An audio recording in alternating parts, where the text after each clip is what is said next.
Misogynoir, it is ever present. It's always here. It has been here. I've learned that, I've not only been accused of it, I'm also a victim of it. The opinions expressed by guests on Town Hall, a Black Queer podcast, are solely their own and do not necessarily reflect the views or opinions of the podcast host, Bob the Drag Queen and Peppermint, the podcast production team, or the organization Black Queer Town Hall. Each participant is chosen for their unique perspective relevant to the theme of their featured episode.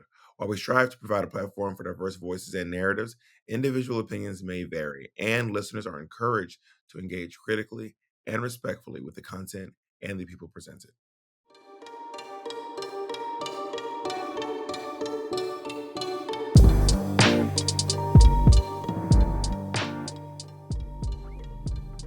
Beep, beep, beep, beep. Hi, welcome to another episode of Town Hall, a Black Queer podcast with Bob the Drag Queen and Peppermint, the podcast where we journey through a theme by sharing stories, music, poetry, and art of varying depth and hilarity. And today we're diving into a subject that is long overdue for a deep discussion: misogynoir. Misogynoir. Now, misogynoir is a word that's entered into the public lexicon in the last, I want to say 12, 20 years. Maybe even more recent than that, to be honest, which is a specific form of misogyny that specifically affects Black women. And I am on the podcast with a Black woman. Yeah, for folks who might be hearing the term for the very first time, misogynoir refers to the unique combination of racism and sexism directly and specifically directed at Black women and femmes in a unique form of discrimination that isn't really talked about nearly enough, because I believe it also has cultural ties that usually Black folks are the only ones around who are able to see it so clearly and sometimes perpetuate it. I mean, and sometimes you can't even see, I will say this, having words be introduced to you, or concepts or problematic behavior or isms being introduced to you, your first instinct is to distance yourself. Not me. I've not done that. I'm one of the good ones. I would never. But in my humble opinion, I find that I'm able to do a lot more healing when I acknowledge that behavior in myself. I think that's a really good thing, especially for people who have a connection to anyone who's ever been in sort of a recovery program or anything like that. Understanding, and one of the tenets of certain recovery and steps, like understanding my part, what is my half of this, what's my contribution to whatever situation we're in, can be helpful for people to be able to guide themselves towards seeing how some of that problematic behavior or some of these the impact of the certain behavior might, apply to them. I mean, I've certainly engaged in some misogynoir in my life, some misogyny, some racism. I mean, you'd be a real unique individual if you've made it through life without ever engaging in misogyny. That would be, you'd be... I'm going to call back to like the last episode when we, I think an example perhaps of misogynoir is thinking about like a single mother who has a child, obviously single mother, who is applying for assistance, for public assistance, food stamps. If a white woman comes in, then I would imagine that there's certain people who would tend to think very charitably of that woman. Oh my gosh, she would not be doing this if she didn't really need it. She must really need it. Let's give it to her. Make sure she gets the approved for the food stamps. But oftentimes the sort of the stereotypical abuser of the food stamp program is a Black woman, even though we know that overwhelmingly white people use and sign up for and use, because they need food stamps way more than Black folks have ever done. Which, by the way, there's nothing wrong with anyone using food stamps. Baby, you have to. No, it's not. Yeah, we're not even talking about whether or not people. That wasn't about you. Oh yeah, I was like, yeah, and this is not like no one is demonizing. People are demonizing folks who use food stamps. But what I'm saying is people are unfairly demonizing people who use food stamps, and they are disproportionately demonizing Black women who use food stamps. I guess that's misogynoir. I mean, I grew up with a Black mom who used food stamps. I grew up in a household where we had to use food stamps to eat. And they were actual pieces of paper. It wasn't the card. It was I remember them when it was things. actual paper. They would mail to your house a booklet of government issued money that could only be used specifically for cold food. You can't take it to the restaurants. You can't take it to the fast food place. And even if you do go to Still a works the restaurant, same you way. can't get anything. You can't get anything warm. Even if you were at the Walmart, you can't buy the half roasted chicken. You can buy a raw chicken, all the ingredients, and roast it yourself. You know? Yeah. And you know what you can get the lowest cost foods that are the highest processed and packaged. Yes, like those Tyson dinners, those Hungry Man meals, those Hungry Man. I know somebody that eats those. You know a or hungry man or likes two? those. I know one or two. But yeah, I mean, I grew up on those things. I grew up eating those foods and relying on those systems because, yeah, my mother was in school. My mother got an associate's degree, then she got her bachelor's degree, all while raising her children. Imagine raising two giant, well, my brother's not giant, but I'm looming over my mom at 6'2", always hungry. Always hungry. What are we going to do? How you going to feed your kids? And also, it's Halloween. Well, I lived off of candy for years. I mean, my candy lasted me a really long time. I want to be clear about that. When it was Halloween time, first of all, I was not about to go out there with no little bucket. I had a pillowcase. Yes, a pillowcase. So did we. So did I. Because I was racking up. Because baby, I'm not about to be done with this bucket. I don't know what y'all gonna do there. So I had a full pillowcase. And baby, I hauled it back home, honey. I hauled it back home. And then you had to check the candy. Did you all check the candy? Not really. We had to sit and unwrap every damn candy to make sure there weren't razor blades in it because that was the 80s. That was like a rumor that I don't think there was any actual evidence of razors ever being in candy. But I did hear the rumor of razor blades. But I was like, if it's razor blade, if you can get a razor blade in my Jolly Rancher, I don't know how you got a razor blade in my Jolly Rancher, then wrapped it and reformed it into a cylinder, and then rewrapped it. Like I'm eating candy, and I was candy. Ain't nothing you gonna do to stop me from eating it. I think I would bring my mom like a few. My mother would also ration out the candy so it would last a long time. I couldn't just go. My mom would too. When I would go to school, it would be looking all lovely, and when I would go to school, like the next morning, I would come home and it'd be like, oh. Well, I didn't go to school at night and come home in the morning. The next day, when I got at night school, when I came home from school, my mom sent me to night school. Girl, this was in college. You was trick-or-treating in college. This is your college class. Yeah. Oh my God! When's the last time you went trick-or-treating? Oof. I mean, I did go trick-or-treating in college, just like a bit. But I haven't actually really gone trick-or-treating since probably middle school, maybe 7th grade. Maybe was the last time I went trick-or-treating. Yeah. How about you? I think, from last time I went trick-or-treating was probably in high school. Yeah, maybe. I feel like if adults are trick-or-treating in like the gay bars, you'd be getting like what, Truvada and condoms and Doxy Prep. Honey. I heard about them. Let's not go. The point is, tell us how misogynoir plays out in unfair ways. I mean, I don't think that misogynoir ever works out in a fair way. Does it? I'm trying to rack my brain here. It doesn't.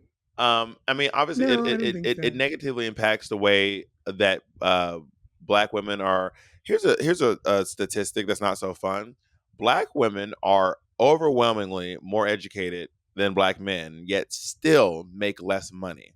So we're fed into the notion that if you just go to school, it's gonna hit. You're gonna make that money. And Black women go to schools. They are educated overwhelmingly more than Black men, yet still end up making less money. Now explain that to me. You know? Misogynoir? Exactly. I mean, in the ways that when I was in the hospital with my mom, I remember seeing this with my own eyes, and I was like, "This is what I saw this on TikTok." My mom was in the hospital, and my mother had breathing problems, and she could not breathe. My mom just couldn't breathe, and the nurse came in. The nurse was a black woman, by the way, and my mom was like, "I can't breathe. I cannot breathe," and the nurse was like, "Your oxygen levels are fine." And she's like, "I can't breathe. Like, I'm telling you, I'm struggling to breathe. Please turn my oxygen up." And she goes, "No, your oxygen levels are fine. Look at the chart. It says you're at 100%. Your oxygen is fine. You can." And my mom was like, "I'm in my body telling you I can't breathe. I'm struggling to be alive right now." And there was nothing my mom could say to this nurse to convince her that she could breathe. Because there's a notion amongst in the medical field that black women are just complaining about stuff, and they say they hurt when they don't hurt, and they over exaggerate their pain. So we had I to mean, wait for it's the nurse. more than that. It's definitely systemic. And Yeah, for it sure. harkens back to chattel slavery because they were, I don't know if it was a way to kind of make people who enslaved other human beings feel better about the brutality that they were levying upon the enslaved Africans that they had. But like there was a notion and a rumor and kind of just became commonplace that like the enslaved Africans that they were holding had felt no pain when they were whipped, felt no hunger when they weren't fed, felt no, like, didn't feel as much pain when they were giving birth, all these different things.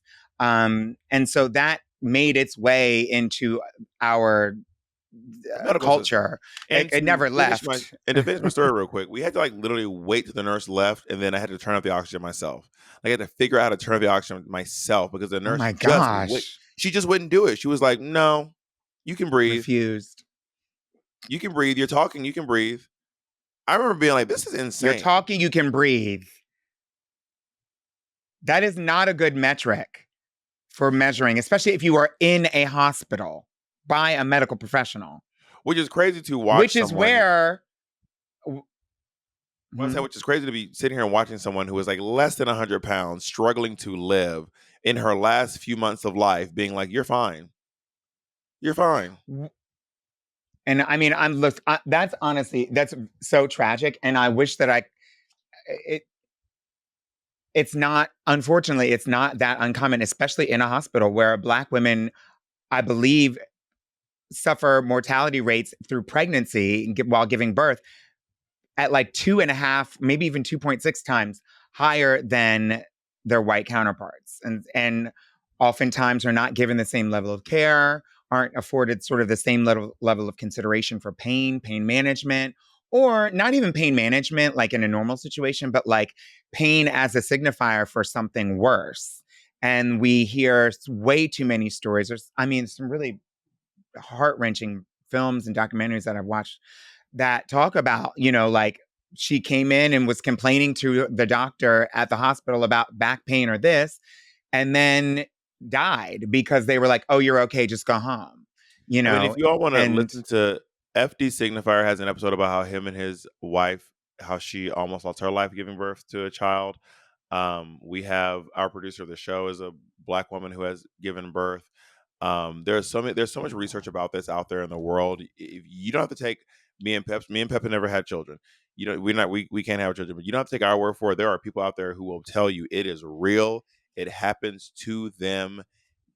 It is very real. Like, you don't have to take our words for it. Trust us, it's real. yeah, it's definitely real. And this is something that this is a type of misogynoir that is obviously insidious and deadly. I don't want to infer or give the impression that trans people are not involved in the reproductive health care story, because birth and pregnancy and all these things is not something that I can do, but it is possible for trans people to become parents. Just Yeah, I putting mean, that out I there hope real that's not quick. what it was insinuated by me saying that Not you and I are necessarily, not but giving birth. people will catch it. People will catch it how they want to catch it. So I'm Well, gonna say someone it. online was like, I don't think queer people should be queer people should be allowed to yada yada because they can't Reproduce. have kids. And I was like, do you think that gay people can't have kids? Do you think that queer people literally are incapable of reproducing. And I want to be like, I mean, Yeah, that's what people think. but they don't really think that, because everyone knows someone with a gay mom. Everyone knows someone with a gay dad. Everyone knows Caitlyn Everyone Jenner has like doesn't know what, someone 5 with a gay kids? dad. True. Listen, Like, but we it see happens. it happens, and it's not just in healthcare. It also happens in the in the entertainment industry, which is where we've become accustomed to seeing misogynoir. Black women are often pigeonholed into really specific roles or stereotypes and voices, and our voices are either amplified or sort of laid out for spectacle or silenced altogether. And there's always this balancing act between visibility and being tokenized and even respectability politics, which is a whole nother conversation. Well, it's a double whammy, right? Misogynoir plays out in many ways, whether it's in the workplace, the media, or within our own communities. It targets Black women unfairly, and that includes Black, queer, and trans women who face even more layers of discrimination. Hello, it's a double whammy. It's a triple whammy. It can become a quadruple whammy. You know, you're talking about racism, you're talking about sexism, you're talking about transphobia, you're talking about ableism. All these things can be compounded on one person. So today we're going to be hearing from 2 important guests about their experiences facing misogynoir, and our final guest, TS Madison, is interviewed by Peppermint herself. Yeah, honestly, it was such a privilege to speak with TS Madison, and I'm excited for you to hear it, especially you, Bob, and all of you. I really want you to hear this, but first, we will definitely save that for a little later on in the podcast. Let's hear from our very first guest, Darby Rose. Now, Darby Rose is a boundaries guide empowering folks who set boundaries and self-advocate in the workplace. Through private one-on-one sessions, social media content, and workshops, she equips individuals and communities with confidence-boosting, neurodivergent, nourishing, and inclusive skills and tools. Darby shares with us how Black women and femmes can combat misogynoir and protect their peace by implementing strong-ass boundaries.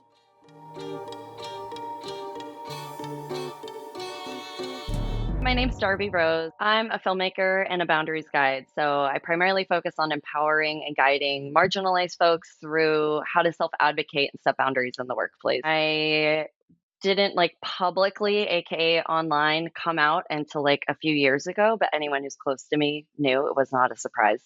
All my friends are gay. So when I finally did, I really ended up spending the first couple years just focusing on me, who I am, what my queerness means when it's more public and not so suppressed, because my queer identity was primarily suppressed. And so I identify as a pansexual woman, she, they. And then I started dating and I was like, oh, this is the same shit on the different side, and misogyny is still here and it's a lot. But it's also so much easier because we get to skip 20 steps of are you an asshole man? So when I think about what misogynoir is, the first thing that comes to mind is I think about all my experiences in the workplace, but never being able to name or identify what I was experiencing. And a lot before I got diagnosed with ADHD, I just thought I was doing something wrong, or that I was not assimilating well enough to the system. And, when I got diagnosed with ADHD, and once I understood more and more about misogynoir, more and more about microaggressions, it really helped name and reduce and eliminate the quote unquote craziness that I would feel because I couldn't assimilate so much to the system. I also think that's where my queer identity helped immensely. But misogynoir is very interesting. I think that, my experience working in the film industry, I was coming in off the tail end of the 2006 writer's strike, and the industry was just barely getting itself back together. I was there firsthand through all of the Me Too movement, through all of the beginning climaxes or more public climaxing of BLM movement. And it was really fascinating to watch people's minds shift. And that misogynoir is not only white men messing up, it's everyone, and how we allow the instilled whiteness and white supremacy that's been programmed in us from the moment we're born. If you are born in a country that is thriving on fascism and capitalism, it's just been wild to see how that is in all of us, and how that we each have to dismantle and deprogram all of that. And so misogynoir is not just white men. It's not just like back the patriarchy. It's really anyone who's participating and using that to level up and step on people to get to whatever the said top is. When I think about if Black women and femmes and queer who identify as women and femmes and anyone who's, in that world, like, if we deserve to be at the top, I mean, hell yeah. But then I have to define what is the top and I have to define what is success. And that if I were to go by, America's standards of what success is, that is like fully thriving in capitalism and just like following the rules of white supremacy. And that is not a top I want to get to. And I think that's like something that I've loved about, well, the last 4 years have been extremely tumultuous. It has been amazing to see how many more Black, femme, queer women voices have been getting elevated and listened to and heard. And I think a lot of those voices are not just, our voices are not just like, listen to me and include me. Our voices are like, for example, the Nap Ministry, like that's all about rest, like radical rest, radicalizing the concept of rest, eliminating productivity, and really elevating what rest is supposed to be. And I think even voices like, Angela Davis, who's been talking about Palestine for, for most of her career, all of her career, and being those like older readings of hers being like re-brought to the surface. So I think that it's been great that we're all getting elevated. And I think I say all that to say, because I think we're all redefining what the top is.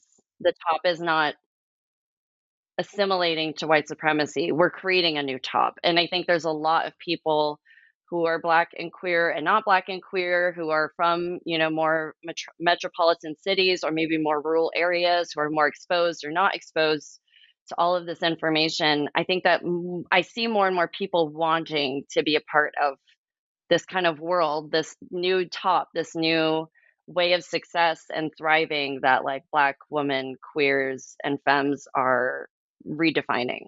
Misogynoir definitely exists. It exists so intensely. And I think that, again, when I go back to when I moved to LA in 2011, started working in the film industry, like just over the next 10 years, watching my experience be more believed and my experience be, there's more rules and regulations coming in to protect people like me and people way more marginalized and more excluded than me. Um, I think that was happening because I think people who are more privileged and more empowered, like white folks, I think even like queer folks who are white, I think that they, having the privilege of being white, have more power. I think if you put all of us, myself and a white queer person in a room, it would just depend what our privilege is going to look like and how we're being heard. But I do think that if I were to talk about BLM versus a white queer person, I think that white queer person is going to be more heard and more believed. And maybe even when someone interacts in a conversation with them about BLM versus me, I think that there might be less defense from the other person. And I think that with me, and just in my experience, it's like, I also I'm so emotionally attached to it. So to be able to have like a conversation with someone who doesn't understand why Black Lives Matter, or why my experience is my experience, or, even understanding what a microaggression is, and that we all participate and it's all up to all of us to like dismantle how we let microaggressions play out in our lives and on each other. I think that that's going to be heard and understood very differently from someone who is white and queer. And while their queerness is definitely marginalizing them, however they present in the workplace, their whiteness is their privilege, and that it is going to, again, just in my experience, I've seen it override that marginalized part of them. I'm trying to think of a story to tell, and it almost feels kind of difficult because sometimes it all just blurs into like a big cloud of my existence in the film industry for 12 years. And thinking about a specific time, I think what I can say is there have been a lot of times, I think a lot of my experience, and I think this is because I am like light skinned, is because a lot of my experience has been more microaggressions. I haven't experienced, direct slurs, or if I have, they are definitely blocked out at this point. But I've mostly experienced microaggressions I can think about, there's one job that's coming mostly to mind. This company I worked at for a couple years, and I'm going to be really mindful about how I talk about it, even though I don't mind putting their ass on blast. Yeah, there was this company that I worked at for a couple years, and everyone who worked there who was not an executive or a lead was pretty close. I mean, it was like the finest form of trauma bonding in a workplace. And I'm only friends really with like a couple of those people now, and because we've managed to create friendships that have rooted out its way out of trauma bonding. Um, and the 2 years I spent, well, I was there for a year and then I was laid off and then I came back for another year and a half. And, I think about it was only a year and a half and that felt like 6 years. Like I felt like I was there so long and I had almost quit so many different times. But there was actually this one guy that I worked with, and he was very aggressive. He was just standard white man, like collared shirt, bald head, glasses. Really just described him. And if anyone has worked with us, probably know who I'm talking about. And I don't really care because he was a POS. And the experience I had with him was so drastically different. And I won't go into super detail about the experience because I don't really need to re-traumatize myself because it was so horrible. But I will just say that he yelled at me in meetings. He would call me and harass me on the phone. He would disrespect me to my face in front of my other coworkers who were all white. In this company I worked in, there were only a few of us that were Black, and most Black people or brown people were in were in no proximity to a leadership role. They were all like the entry level, lower tier, bottom of the fucking ladder. And I was one of the only people that actually was in a role where my voice had some weight because I was like producing or coordinating or overseeing projects. Now, that guy, while it was a horrible experience, I would call out, he would only talk to women like this. And then I noticed he was only talking to Black women like this. But in the company, there were so many other things that happened. Like I got asked by the CEO to go find Black comedians. I didn't really like comedy shows. I said that.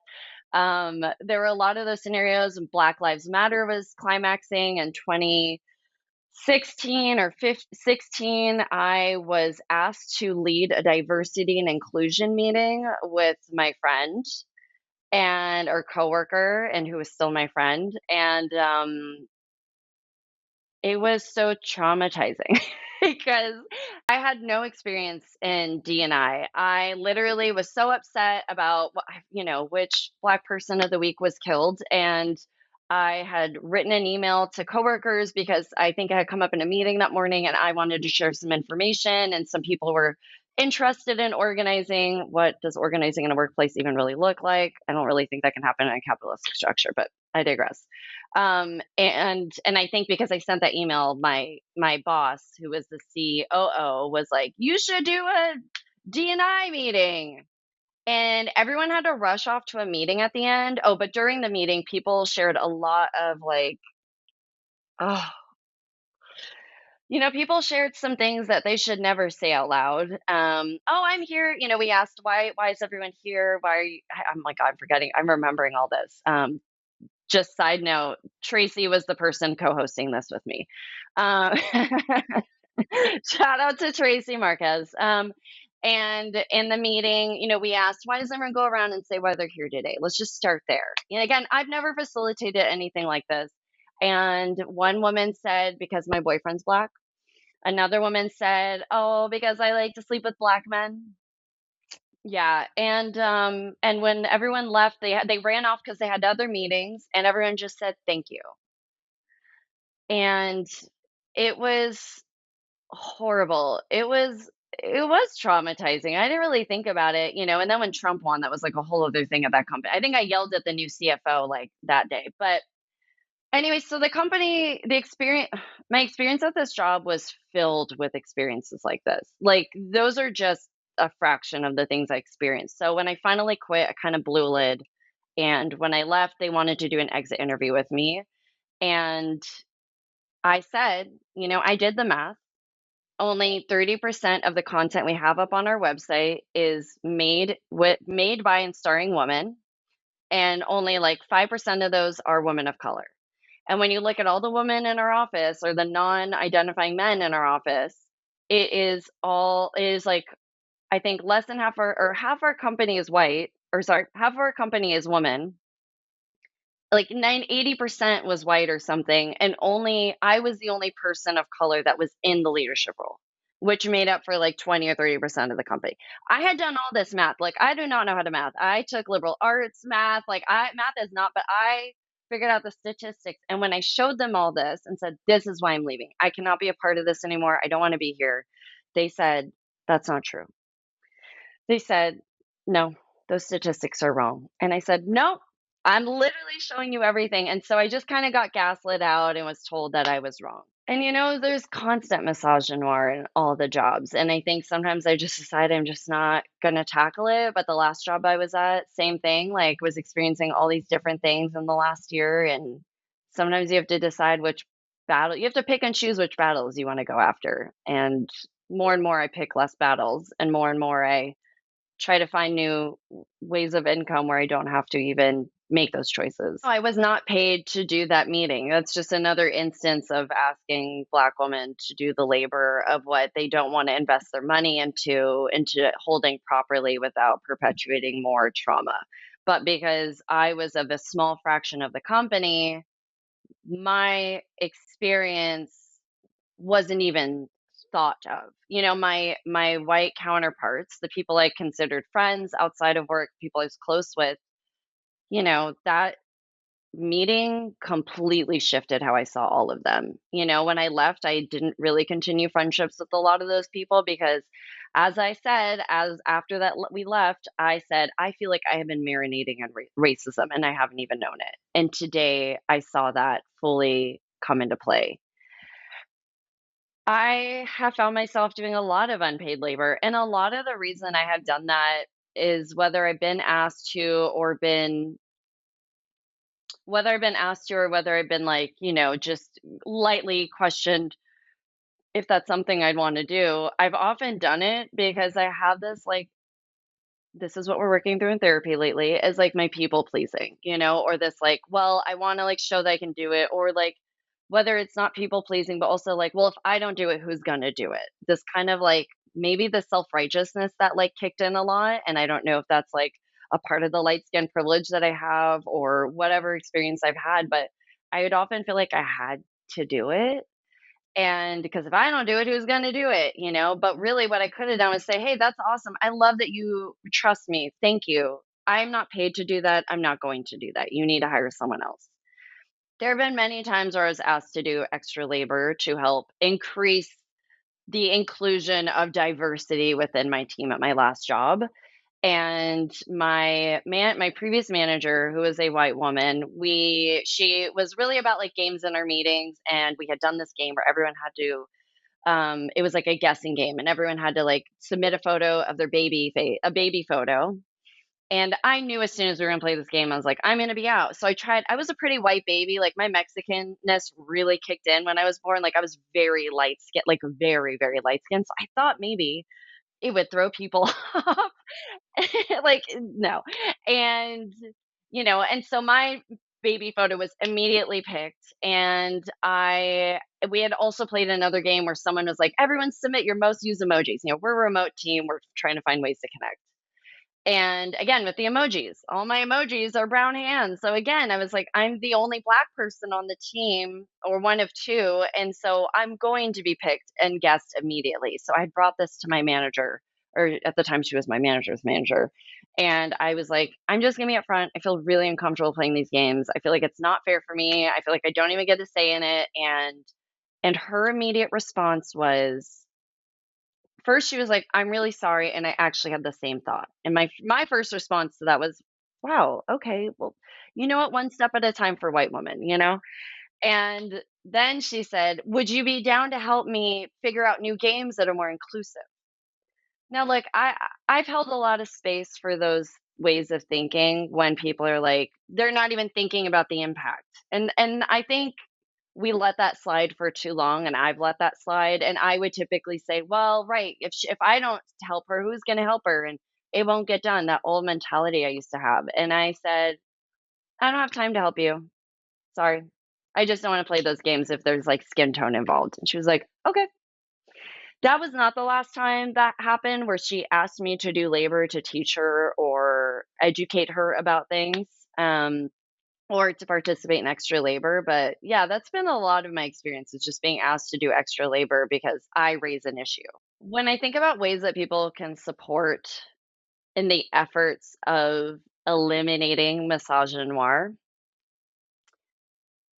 I feel like I want to give this answer that's like, here's like step 1, step 2, step 3, step 4. But really, I think there's like questions you need to ask the people you're being in community with, or in the, I'll start with community, like in personal, and I'll kind of answer separately about work. But you need to ask people what support to them looks like. I think there's a lot of assuming that we know what support should be for each person because it's like, well, this is what Black people need and you're Black, so this is what you need. That's not at all the experience. We don't all have the same experience. Fun fact, Black people don't all have the same experience. And I think it's important to ask what support looks like.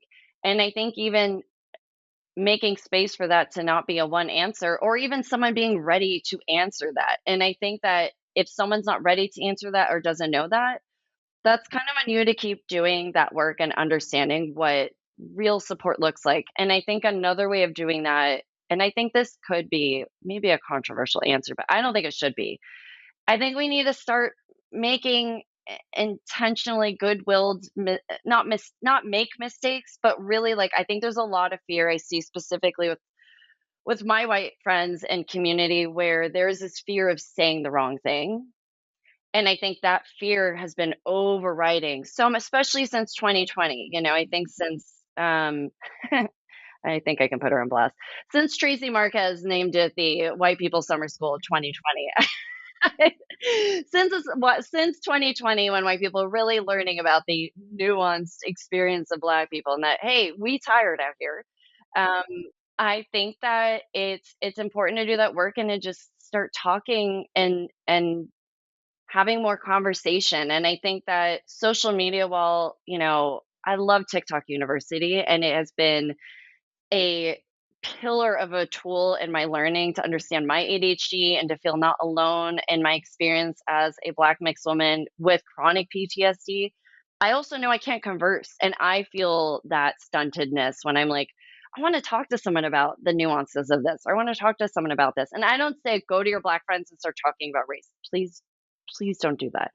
I say that really being more open to conversation and finding more spaces where those conversations are being hosted that really like reshape and refresh and redefine and refine your thinking on intersectionality. I think we talk a lot about everything and these separate pillars, but misogynoir is really about the intersectionality being disrespected and not understanding that we're all having intersectional experiences. And some of those intersectionalities are not going to be seen. Some of those are going to be invisible, and some of them you might never know about. So I think that support looks a lot like asking what support looks like. It looks a lot like doing your own research and participating in different conversations in different spaces respectfully. And I think as someone if you're privileged in a more marginalized space, I think it's important to like sit back and ask the questions when prompted and really holding space and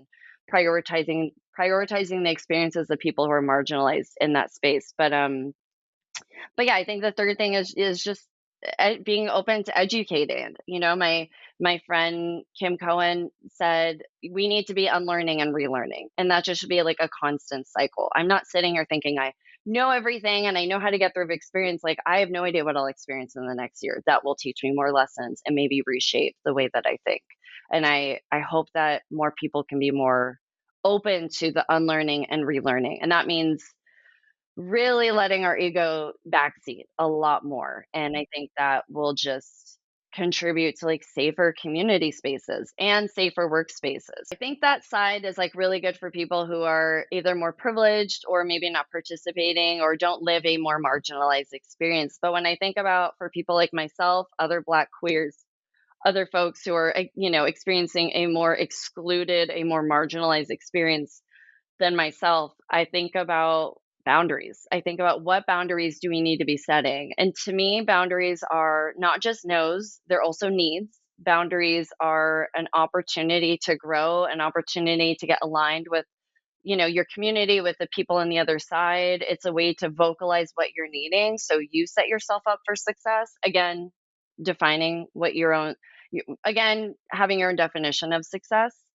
Um, and so I think that boundaries are key. And I think that unfortunately, we are in a time where, while it's been great that therapy terms have been very mainstreamed and like there's a lot more like knowledge and there's a lot more sharing of experiences and the spectrum of experiences, I think that boundaries has also been very weaponized. I think that people are really afraid of boundaries. I think, I could say boundaries in your personal life versus your work life are going to look very different. And I would say that there is this, I hate to say, but there is this like risk of setting boundaries in the workplace, because especially as marginalized, as Black, queer, as Black women, femmes, we are at more risk because of our shitty stereotypes of being the angry Black woman or just being angry Black people. And I think that there's different tactics to setting up and there's different tactics to, I think, how we set up our boundaries in our personal and our work life.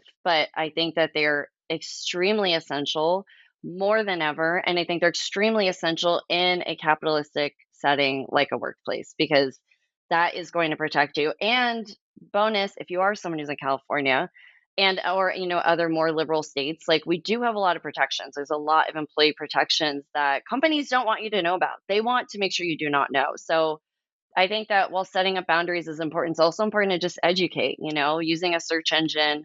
I want to say Googling it, but Google's been crappy with Project Nimbus. So, whatever search engine or encyclopedia you've got at home, like I think just understanding what you need and what your rights and your protections look like within your state and within your county, because there are a lot more than you think. I really want boundaries to not have such a heavy negative connotation to them. Like I really want to see boundaries like grow into this, like the way we talk about love. I want us to be talking about boundaries and that same like open heartedness, and that there are so many different ways to see love and move through love. And I want us to see that about boundaries. I want us to see and feel that about accountability. And, unfortunately, cancel culture, well, from my understanding, was created by Black women and then co-opted by white people, and now has become this whole thing that is really not what it's supposed to be. I just hope people can understand that there is a lot of good in boundaries, and with your friends, with your family, with yourself, with your manager, with your coworkers, and those are going to look different in different places. But I just want to see that change, because from my experiences of experiencing misogynoir, from the experiences I've seen my friends experience, it's horrible. It's traumatizing. And a lot of the time we might not tell you because we might not have the privilege or the safety to tell someone that you just did that to us. So I think there needs to be a lot of proactive action and a lot less reactive action to dismantling misogynoir. Boundaries. Setting boundaries. When I I think that is really. What's really what? I think it's just really key. I don't want to say I struggle, but like I go back and forth a lot of times, because we do know that Black women historically have,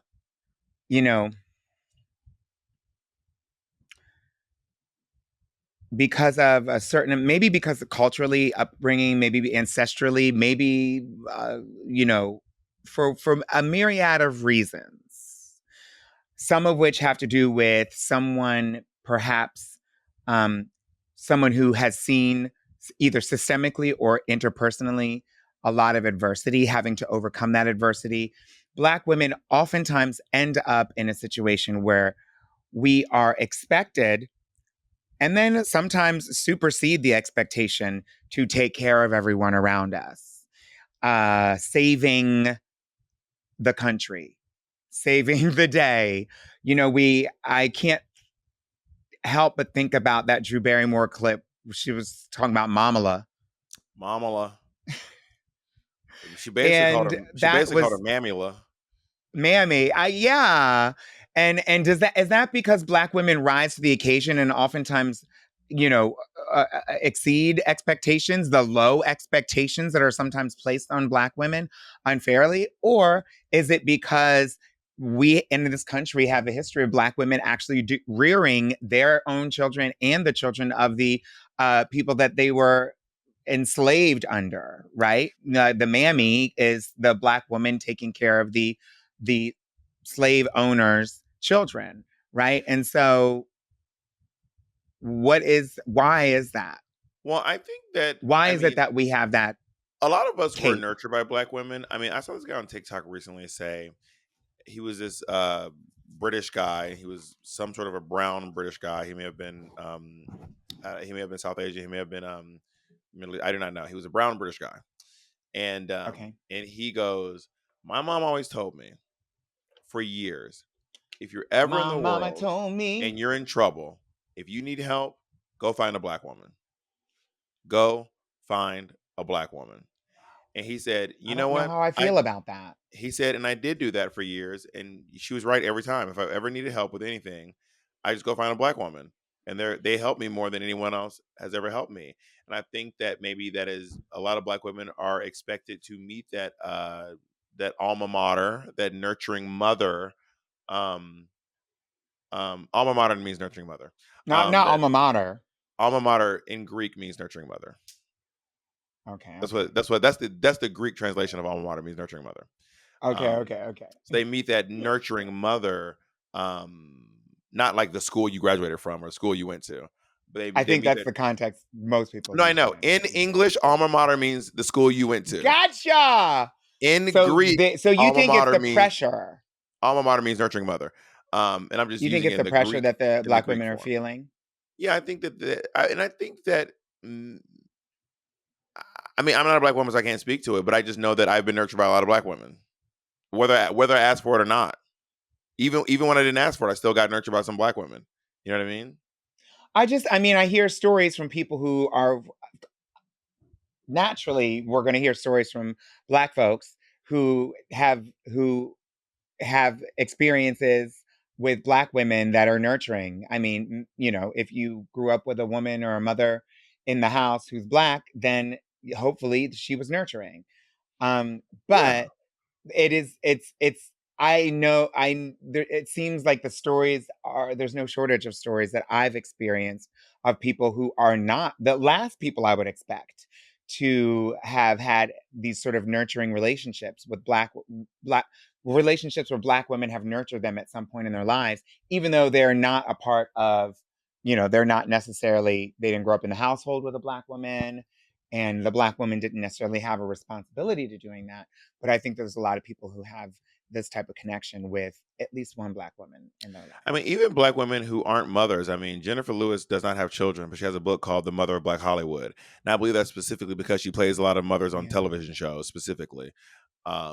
But Jennifer Lewis has no children, but she has a book called The Mother of Black Hollywood. And I think that speaks to the nurturing nature of Black women. And I'm certain that has something to do with, I mean, I hate that everything goes back to slavery, but I mean, Hmm? everything kind of does go back to slavery, you know? That's what. Well, I mean, we can't. Why? We have to. We've never really dealt with it. We haven't really. There haven't been reparations. We haven't actually even, in a wholehearted way, addressed the systems that are still in place. Capitalism was born under slavery, right? It was created because of chattel slavery on this continent. And so we haven't really addressed, let alone dismantled, a lot of these systems that disproportionately affect certain groups of people. And so why can we not acknowledge that, yes, it goes back to slavery because it never left us? No, we can acknowledge it. It's just Sorry. sad that it No, always. I'm not saying that you can't acknowledge it. I'm just saying, why do we feel the pressure to not acknowledge it? I mean, I, uh, I mean, I think that, and obviously, Black people in America have not been made whole, um, through reparations or any form of repair, um, or any And form of the repair that is. impact is still with us. Yeah, yeah. Like I said a long time. I was telling a friend why. Someone said, "Why do black people need reparations?" I said, "Well, like a lot of these laws are gone, but the impact is around, right? So if you break my leg and then you did nothing to fix it, you didn't put a cast on it, you didn't give me medicine, you didn't give me physical therapy, you just like, well, I stopped breaking your leg, bitch. My leg's fucked up for life now." I would argue that even the literal laws may be gone, but like they were almost instantaneously replaced with laws that were intended to have the same or similar impact. Yeah, the Laws or impact's not, policies or customs. and even the laws that are gone, the impact is not. Yeah. You know, and I Well, mean, on that note, we should probably hear from our next guest, who is an absolute icon in the world of entertainment and television and blackness. culture. She said she's black like that. She's black That's what she like said. that. That's what she said on Oh, Beyonce's album. that has to be a callback to Digable Planets. Hello. She said, "I'm black like I'm that. black I'm like that. dark brown, dark skin." Do you want to do this little Okay, so introduction? I'll do it. I'll do it. Miss TS Madison is a groundbreaking entertainer, LGBTQ plus advocate, producer, former sex worker, but also an advocate for equality of this the people in the sex trade, and um, as a Black trans woman, she has paved the way for honestly for greater representation and visibility for transgender individuals, whether you know it or not. And you probably have a saying or two in your lexicon that came from her at some point, especially if you are of the viral internet era, because she rose to viral internet fame hosting her reality TV, her reality series, The TS Madison Experience, and she uses her platform to uplift marginalized voices and challenge societal norms. T.S. Madison speaks with us in a very candid way about the unique misogynoir that she faces. Play the tape. Honey, Peppermint, we were talking about misogynoir. Do you know that I did not know? I knew about Listen, I have some college education. I'm not fully an HSBCU like Craig is. That's a running joke that we have on Fag Okay. Talk that it's an HSBCU, But it Most was of us so aren't. fun. Right. So today I learned about a little bit in our pre-recording. I learned about misogynoir. I do know that noir is black because as a former prostitute, I can speak two other languages. Anglais et français aussi. Mm. Anglais, espagnol et français aussi. Ah. Voulez-vous coucher avec moi? Is probably what you were saying C'est some of the toi. time. C'est toi, darling. C'est toi. Ah! Mm, mm, Mm, Give it a little patty, mm. patty. Yeah, misogynoir.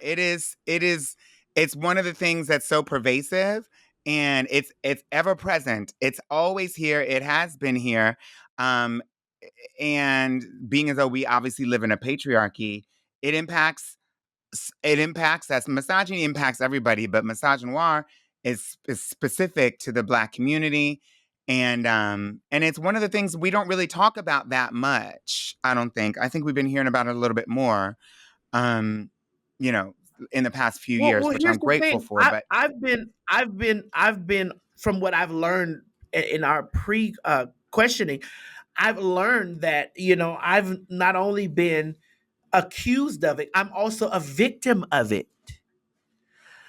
But I've been accused of it, and I think that I just want to jump right in the hot grease while it's popping. can you share with us, I, like, well, yeah, how did that happen? Share how and when have you well, experienced it, here's the and then thing. can you tell me when you've been accused of it? I'm accused of it all the time because and it seems like every time that I have a spat or some type of discrepancy with another black woman, Mm-hmm. I'm accused of misogynoir. And now usually, listen, here's the thing about me. I'm not an aggressive person. I'm verse. I move how my partner moves. You understand what I'm saying? And that goes with everything Oh, in life. okay. Okay, yeah. If you come to the door with aggression, I'm going to meet you with aggression. If you come to the door being sweet, Of I'm going course. to meet you sweet. And so, as a Black transgender woman, and I'm not asking for any sympathy from any listener out there or watcher, I'm not asking for any sympathy or any. As a Black transgender woman, I have received hate from everyone: white men, white women, Black men, Black women. Mm-hmm. Um, but growing Mm-hmm. up in the South and also growing up in a community where I'm surrounded by Black women all the time, and in the space that I occupy, which is popular culture, I talk a lot of things pop culture that consist of Black women. And so sometimes when I have an opinion about something, because I was born male and transitioned into a transgender woman, Black women still hold me in the male box, and they say that they don't want any man Mm-hmm. speaking on a woman. And so because I don't I saw identify that tweet as the other male, day, girl. yeah, correct. Because I identify as a transgender woman, no, I was not born female. I could never have ovaries. I could never have a uterus. I don't want them, to be honest with you. Because of these things, I make sure that I always emphasize, and I'm going to do this again so that you can feel me through the screen. I put heavy emphasis on I am a transgender woman. Okay? I want you to understand. I know what I am. I am a transgender woman. I am not a female. Never have been, never will be. However, I am up under the woman umbrella in some capacity. Just like there are white women, And that's where fat they women, mhm. yeah, white women, fat women, skinny women, Black women, Asian women, Baptist women, Kojic women. I'm just a transgender women's. And so this is where the buck stops with them. It's like, nah, I can accept everything else except the transgender one. I can't, and I don't want you speaking on anything to do with any women. So I'm just breaking it down Well, because I we're think gonna that they get think that women when go ahead. Go ahead. Go ahead. sister. This gonna get deep. When I get into Okay, well, let me just say altercation, one thing. Wait, let me say one okay, thing about the altercation. What I hear, obviously, I share the same experience as far as being a trans woman. And what yeah, I'm trying to communicate is that I'm a trans woman. I was not born, I was assigned male at birth. I don't have an ovary. I don't have ovaries. I don't have, a uterus, and I can't reproduce. That's true. But I'm a trans right, woman, and what I'm trying to say is, in I'm a trans woman, and my experience as a trans woman means that when I walk down the street, I'm treated by strangers a lot of times the same way that those strangers would treat another woman. If they're nice to all women, then they'll probably be nice to me. If they're horrible to women and chauvinistic and whistling and all that stuff, I received that same experience. I received some women experience discrimination. And I think a lot of people who experience discrimination, at least in the United States, experience that from strangers who don't know them personally, really don't know what's in their pants. They don't know their list of medications that they take. They don't know them. A lot of the way we treat strangers when we're discriminating has to do with assumptions that we make about groups and stereotypes about certain groups. And those hmm, stereotypes, a lot of times, just come from the way, whatever we can gather about that person, just what we see them across the street. And in that regard, I'm treated the same way that when many women are treated. Now, what I think a lot of at least in some of the arguments that I've seen, or like some of the discourse, some of the conversation that I've seen on social media, including some of the ones that, in the comments within some of your clips and things like that. What they're hearing when you say I'm a trans woman, they're hearing I'm a transgender. And to them, that's just another word for a gay man. And so when you say I'm a trans, they don't hear you're any type of woman. They just hear, oh, I'm another type of gay man, the kind that wears dresses. I think that's what they're hearing. Do you know what I mean? And what they think a trans woman is. And which is why a lot of times when they say, when I hear them folks describing back to us, not just necessarily your followers or people that are in your comments, but people in general in terms of Misogynoir, when I hear folks talking about us, they'll say, oh, she's a transgender. They won't even use woman connected to that. You know what I mean? Well, they don't want to ever use woman in any conversation that has anything to do with us.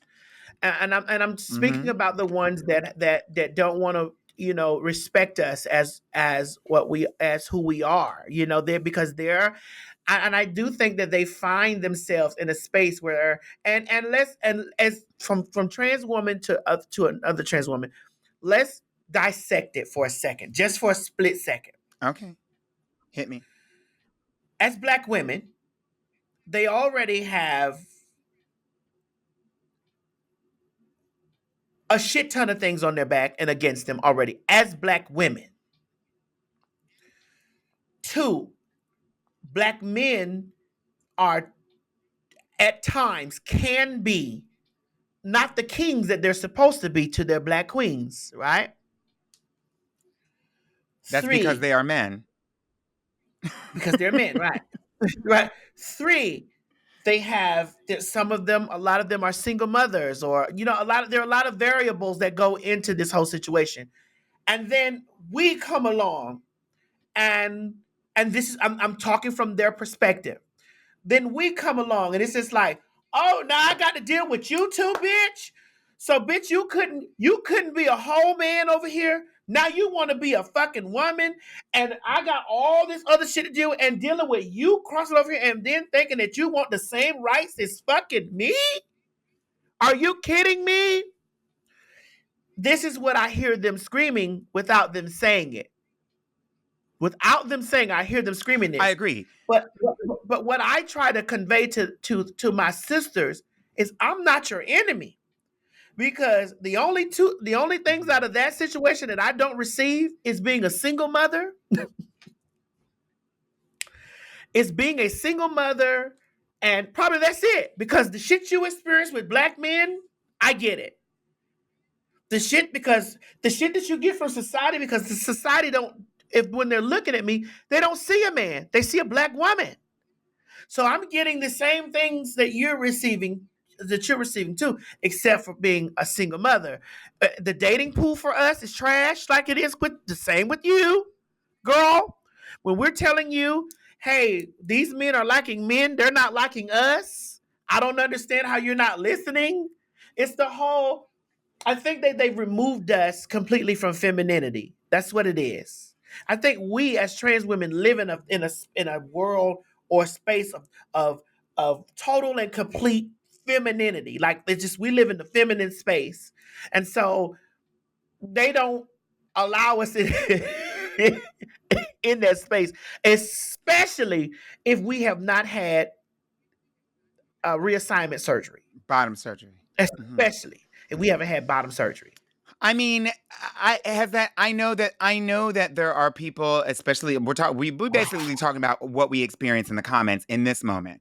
But I know that when I see in the comments, they'll use that against us. Oh, you are a man because of what your genitalia is and was when you were born.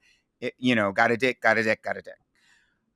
Right. I've also seen the next level past that, not necessarily from those same people, but I've also seen arguments of, oh, well, okay, so what, you have a vagina, to a girl that's post-op. So what, you have a vagina, you could have all the plastic surgery you want, you'll never be. No matter what you do, you'll never be. And I've heard that a lot too, which I think is interesting. And I think it's a race to the bottom. Why are we what are we competing for? Are we competing to know who can get treated the worst by the men that are around us? Are we competing to who can have this man that cheated on you? What are we I don't know what we're competing for. You know, the truth of the matter is, whether we have coalition or not, when we are not in charge. The trans women are not in charge, and neither are the Black women. We can probably all agree on that. And the Black women and the trans women are both getting shitty deals. Whether people want to agree with that or not, it's true. Yeah, but we're getting a lot more shitty deals. In more than one way, that can be more than one way. And but my point is that, like, if anybody wants to jump on okay, so what are we going to do about it?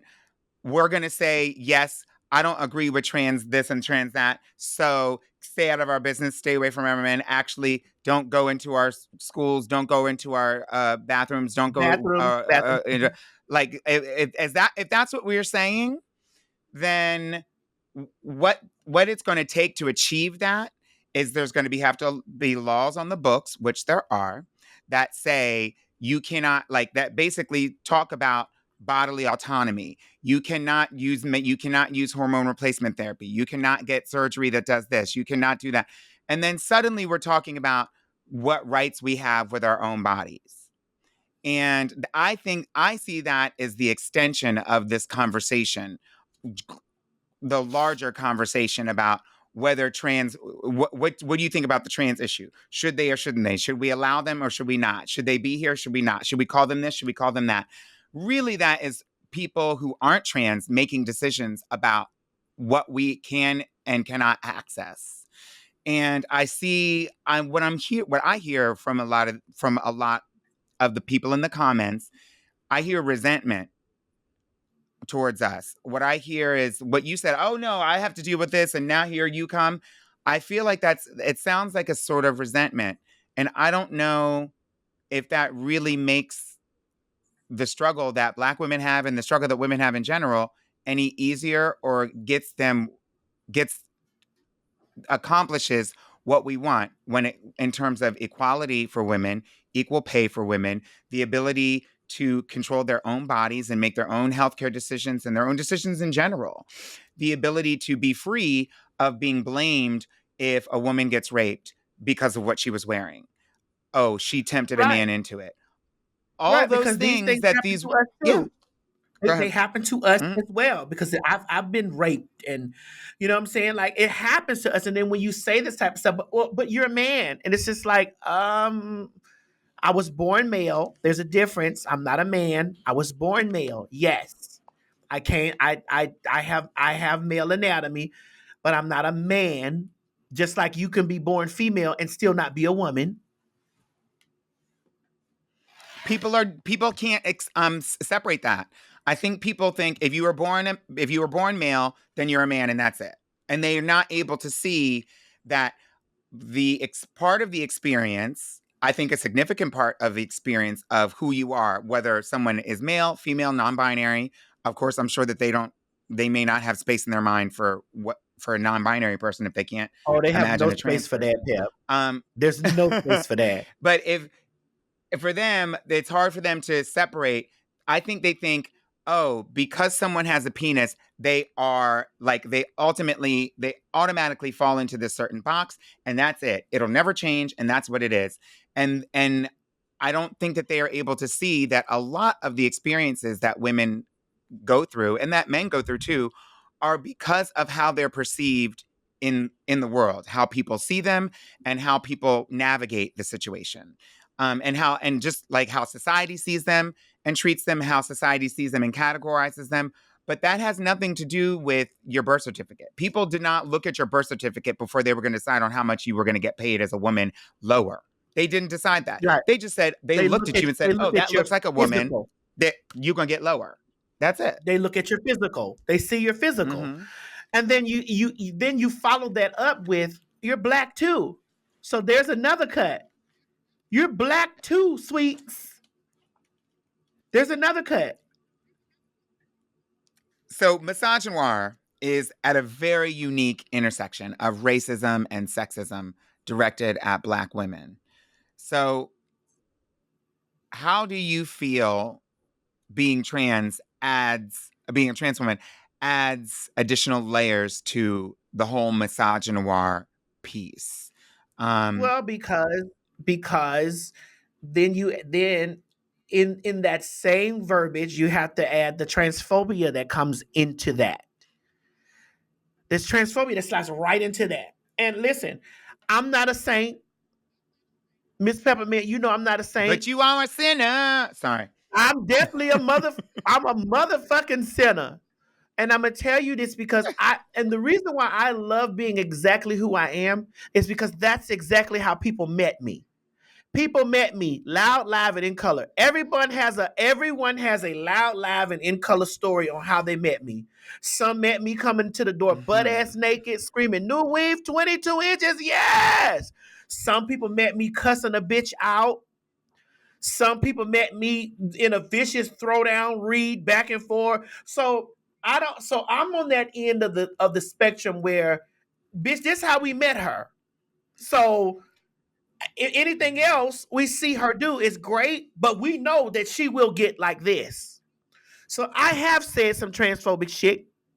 I've said a lot of transphobic shit. I'm gonna sit here and own it. Was it right? No. Will I do it again? I'm gonna try not to. But bitch, I read everybody. With a pussy, without. Sex change or not. Born with a vagina or born with a penis. You get tore up when you knock on my door. When you ring my motherfucking doorbell, I'm whooping your ass the way I know how to whoop ass. And I whoop ass from the streets. You get what I'm saying? But I will honestly tell you, it has definitely earned me my respect on how it comes, and it also has made people be like, I ain't fucking with her. You know what I'm saying? And sometimes, and even with me have said probably some misogynistic shit, maybe some misogynoir shit, maybe some transphobic shit, maybe some straight phobic shit. I don't know. But because I've met people exactly where they meet me, it's an all around. Like I'm an equal EEOC. I'm an equal employment opportunity commissions person, bitch. You gonna get it. You gonna get all this work. I'm gonna work you however you apply for the job. That's how I'm motherfucking working you. And so I've gotten into it with some Black trans women, and I've called that some have had sex changes, some have not. I have tore them up, but I have felt as though they have rang my doorbell. When you ring my doorbell and you call for me to answer, you gonna get what I'm giving to you. I need to get better, Pep? Yes. I'm not gonna lie. Do I need to get better? Yes. Do I need to understand that I hold a seat and have to try to not be a part of the problem and be a part of the solution? Yes. Have I been a part of the problem? Yes. Have I also been a part of the solution? Yes. I've operated on What is the two planes at solution? the What do same you time. think the solution is? Respect. The solution is respect. The solution is respect. The solution is allowing people to live in their own individuality and respect their individuality. And also understand that we are not a monolith. None of us are a monolith. You and I, Pep, are both trans women, but sometimes we have different views and opinions on a lot of shit. For me, right now in this current time, I've probably never said this on a platform before, but whatever. I don't mind us being separate as trans women. I don't give a fuck about blending. I don't mind us being separate. Y'all want us to have a separate bathroom? Bitch, put that shit in every fucking place. Let me go in there. I don't mind it. If you don't want us in the bathroom with you, girl, give me a separate. When I get off the plane in any city, I look for the gender neutral bathrooms because I see everybody lined up for the women's and the men's, and the gender neutral bathrooms are always empty. I never wait to pee. Okay, but hold up. Let me come in there. Let me come in there. Let me come in here.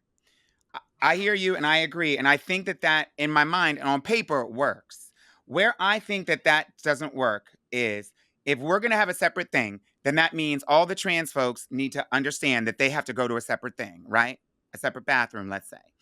And then that also means that everybody else who's not trans, all the cis people, are also aware that that's the bathroom for the trans folks. So then when they see, then they know that understand their job now is to tell the trans folks, oh, no, that's your bathroom over there, down there, that's for you. And so if they feel like they can police, right? Now they get to say, oh, this is for us, that's for you. Don't you go in there, you better go down there. Then what happens when they do that to a cis woman that looks trans? Well, they're doing it now. That boxer, Imani Khalif. They're doing it now. I know. They are doing That's it part now. of the They are doing misogynoir. it now. Yeah. They're doing it now. But I just think that the thing shouldn't be mandatory, but again, it needs to be more open. Like, I'm okay with it. Like, this is why I tell a motherfucking person, bitch, I got titties at the top, dick at the bottom.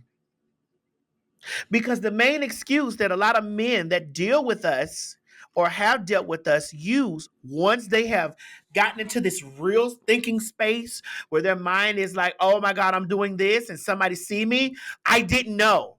Now, here's my big question that I have when we having these types of conversations, right? The I didn't know conversation. I've been told since I've been a kid, can't nobody fool me.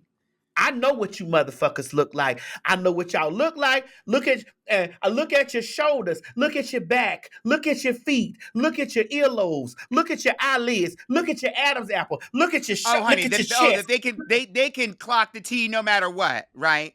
No matter what.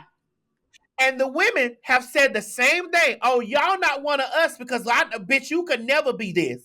So my big question is, when one of the girls are harmed, killed, or something, and the man screams out that he didn't know, when is that thrown out of the window? When is that now thrown out of the window that bitch I didn't know? Because from growing up, and Pep, you growing up, you've heard the same thing too from everybody around. We black. That's a black household conversation. Can't none of them motherfucking faggots fool me. I know what they is when I see one. So when y'all get into the depths of this shit and you boil it down and you scream out you didn't know, I don't want to hear that. And I don't want to hear any law systems upholding these people. I don't want to hear any mothers down there screaming on the floor that it's our fault. I don't want to hear any of that shit. That's why I scream from the top of the lungs. Bitch, titties at the top, dick at the bottom. But bitch, catch this mug. Catch this mug. Catch this body. Catch this ambiance. Catch the mug, honey. Catch the hair. Catch it all. Catch this presentation. Catch all of this. Because I want you to know I'm blendable, but I'm letting you know, bitch, what it is. And you see that bathroom? I'm going in there. So if he follows me in there, he know what bathroom this is. I think that it's come from a place for our safety and to reinforce that we are proud to be exactly who we are. And it's not our fault that you can't walk in 100% of what you like because of you've allowed society to come in and dictate your moves and your actions. So that's why I'm proud trans. I'm not regular. I'm super proud trans. Super proud. And I don't have a problem with any of the girls that want to blend or want to do that. That's their that's or want to have or want to be stealth. That's their thing. And because there was a time, because I'm 47 this month, I'll be 47 years old, and there was a time when we pushed to completely blend. If you had any clocky thing about you, girl, you were a brick. If you had that brick dust on your face, girl, honey, you were a brick. So, and they've always weaponized our realness against us as well. It's just so many layers to this. It's just, and I'm so passionate about me being pro-trans in this situation Not pro trans like I'm not for women, but pro standing on me being I'm a black transgender woman. And I want you to understand that you can't tell me nothing about me. You can't tell me that I'll never be a cis woman. I don't want to be. You can never tell me I'll never be a real man. I don't want to be. You can't tell me what I will never be, because I am That's the all that I'm best thing supposed anybody to could be. ever tell me. Yeah. I'm all that I am to be right now.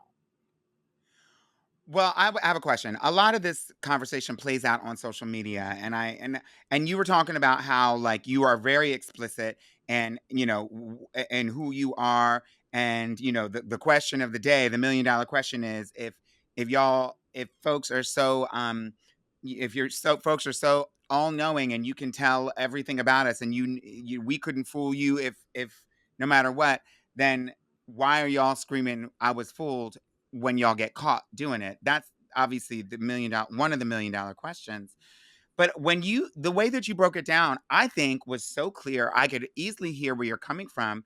And anyone who I think is being genuine when they're listening to you would probably be able to say, all right, I could fuck with that, because that makes sense the way you explained it very clearly. But as we see in the comments, people straight up be like, no, no, no, no, no. I don't care. You still ain't like, they still keep pushing. Now, some of it could be bots. I don't mean to be a conspiracy theorist, but like I do think that there's the way that people are bringing in information, and you say I'm proud to be trans, then they'll turn around and say, does that mean you hate all women? Like they don't even hear what you said, the heart of what you said. Yeah. And so social media has been a tool for both activism and a space where misogynoir thrives. There's something that rhymes with the blade room that is notorious. Oh, you don't want to say it? Oh, okay. I'm a You talking about the diplomat. shade room? Listen. Anytime that they have posted me, it has always been an unflattering pitch. But here. Can I say this, Peppermint? And you feel me on this? I have Okay, been talk one to of the me. few black transgender women that have forced black media to see me. I have forced them. Mm-hmm. Mm-hmm. Forced. I'm in everything and It's true. every motherfucking where. I forced them.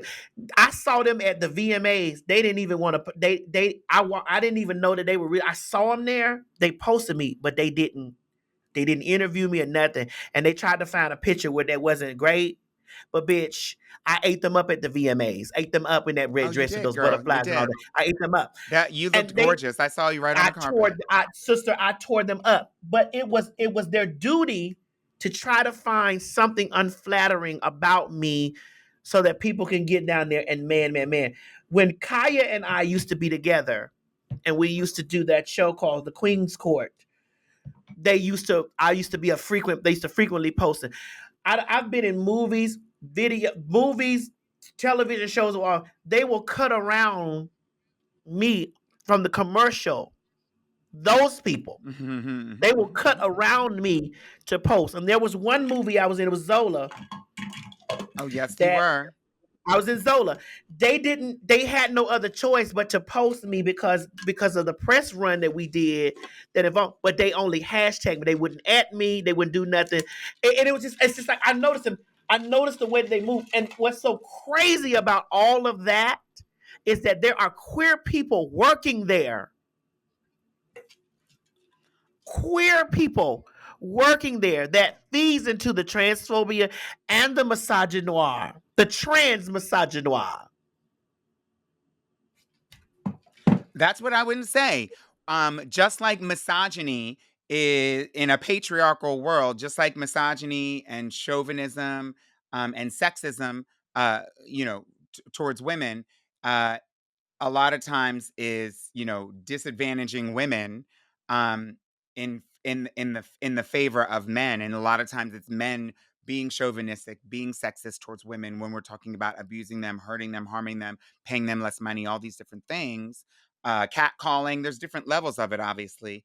Um, One of the things that is a shame to see is that there's a lot of times that the women have a way of participating in misogyny as well, just as Black women have their own way in participating in misogynoir as well, when we do and say things that keep it going and perpetuate it, not just towards trans folks, just in general.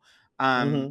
You know, and certainly gay folks, whether regardless of who they are, like gay men in particular, have their own special way in participating in misogyny against women. And sort of keeping that going. And so, how do you what advice would you give towards, I want to, because social media is a lot of time, a big place where this all takes place, a lot of times. What is your advice on navigating social media, it's Black media, wherever it is, but online, usually social media, um, these toxic environments? Because a lot of times going right to the comments, that's where it becomes toxic. It'll be an innocent picture of Maddie on the red carpet, Maddie at the thing, and then we're waiting for the comments. It's not usually the poster that will say something shady. It's usually in the comments where that starts to come out. And so, do Well, you I'm just talk now. about? I'm receiving this now because right now. So I can give you an example. Like right now, my bodyguard, who I'm and my very close, we are very, very, very close friend. He's a very handsome man, very handsome, very nice, very sexy, very fine, very, very a woman's, uh, a natural, je ne sais quoi. He holds my hand, he walks me through. He shows me love and affection, all this stuff. Three nasty Everything you articles came deserve, out. not anything less. Three nasty articles came out attacking me and also his masculinity and attacking me, his masculinity and his sexuality. Sexuality. Hmm. Yeah. And he said, well, fuck it. Let's get married. Let's go ahead on and get married. Shit, if that's what they're going to do. And I appreciate him for that because there are men that will fold because they don't. That's a type Uh-huh. of pressure. Hmm. That's a type of pressure, especially coming from Black women. Hello, Pep. Are we eye contacting? Hmm. Especially coming from Black women who are screaming out where are all our kings? Where are all our kings? All our kings are like a lot loving men and da da da. And this one is gay. And the way that the article was written, it was referring to me as he. He is now dating his longtime personal trainer, and he is, which he's dating his personal trainer and his bodyguard. And it was so nastily written that by the time that we got to the comment section, Pep, let me send it to you. By the Okay, bitch, time text we it to got me, down bitch. to by the time we got to Oh, the Jesus. comment section, it was Good already in Lord. shambles. Trent, can And they you knew send that this it would over to be. everybody They knew that it so would that be. everybody can see it? Trent, send You this can to send. everybody so that Okay. everybody can see it. Because I got to scroll through to get this. By the time If it you got text it to to me, the I'll put it in the chat. yeah, by the time I got to the comment section, it was already in shambles. Already, he has already been diagnosed with AIDS. I was like, yo, Oh God. yo, yo, What? yo. This is why the STD rate is so high and da da da. I was like, Oh, yo, that's yo, yo, why? yo, yo, yo. I'm so glad that I ain't, I'm like, he wasn't even gonna fuck you anyway, sis. He wasn't looking at you anyway, sis. So, I mean, what are we doing here? That wasn't your man anyway, ma'am. I love how they're saying that the STD rate is so high because you are walking hands in hands with somebody who clearly knows who you are and is proud of it and is fine with it and protective of it and treats you lovingly. That's why the STI rate is so high, not because of the amount of men and people, but men in general who are walking around fucking everything that moves and not getting tested in secrecy. But I think at the heart of the matter, or at least one of the hearts of the matter, in this situation, in these comments, these people are basically coming from, we only will respect someone who is heterosexual and Christian. And to Right. me, that is part of the misogynoir. Honey, we are from Africa. We weren't, when were we talking about Christianity? Not until they brought us over here. So why are we defending Christianity so much? A religion that was used, the excuse for chattel slavery in the United States was religiously, God sees them as lower than us. They deserve to be working as slaves for us. So we're going to make them slaves because the Lord told us to. And so it is so wild to me that we will be the first ones up in the comments defending Christianity and heterosexuality in such a way, and knowing that is basically us defending the same things that were used against us, for so many years, and still are in a way. Yes. Girl, the nastiness that he came over and we laughed about it, but I asked him because all this article fueled the bloggers. So the bloggers came on. Of course it did. So I can send you some of the bloggers. The bloggers came on, calling me, "Hey Timothy, let me tell you about Timothy and his new husband." I'm like, so I'm seated. They got to do that. They have to do that because they know that if they just said TS Madison, people would have put what would they see? They would see a woman. When they see the picture, they'd be like, "Oh, this looks like just some lady." They have to instantly say, "Let me tell you a story about," in their mind, a man who did, so that when they go to look at it, they'll say, "Oh, wait a minute, that's a man." Like then that's what it becomes about. You know what I mean? Oh, I'm sorry. Go ahead, girl. It's a sister. I have been dealing with this for so long online, like for so long, and this is where we getting into where they have called me a misogynist because when I respond, it's vicious. I viciously respond to attacks. And it's just like, how else do you expect from me to you expect for me to walk in the door? No, classy? they're baiting you, and they know they're doing it so that they can. They're baiting you into it so that they know that they're going to be like, okay, when this bitch reacts, that's when we're going to call her a misogynist. She better not say nothing, but we can call her everything out the thing. And then when she says one thing, then we will say, oh, you're a misogynist. That's how it goes. It's a trap. And that's what's been labeled on me. That's why I've been labeled a misogynist, and because they never see the attack. One of the bloggers, I'm going to send it over to you so you can watch it all. Okay. She does this stuff. And so I tore her up. I wore her out because, she was SA'd and as young, it was by her mom's boyfriend. And she was a drug. Listen, don't hit me and think I'm not going to go dark. I'm going dark.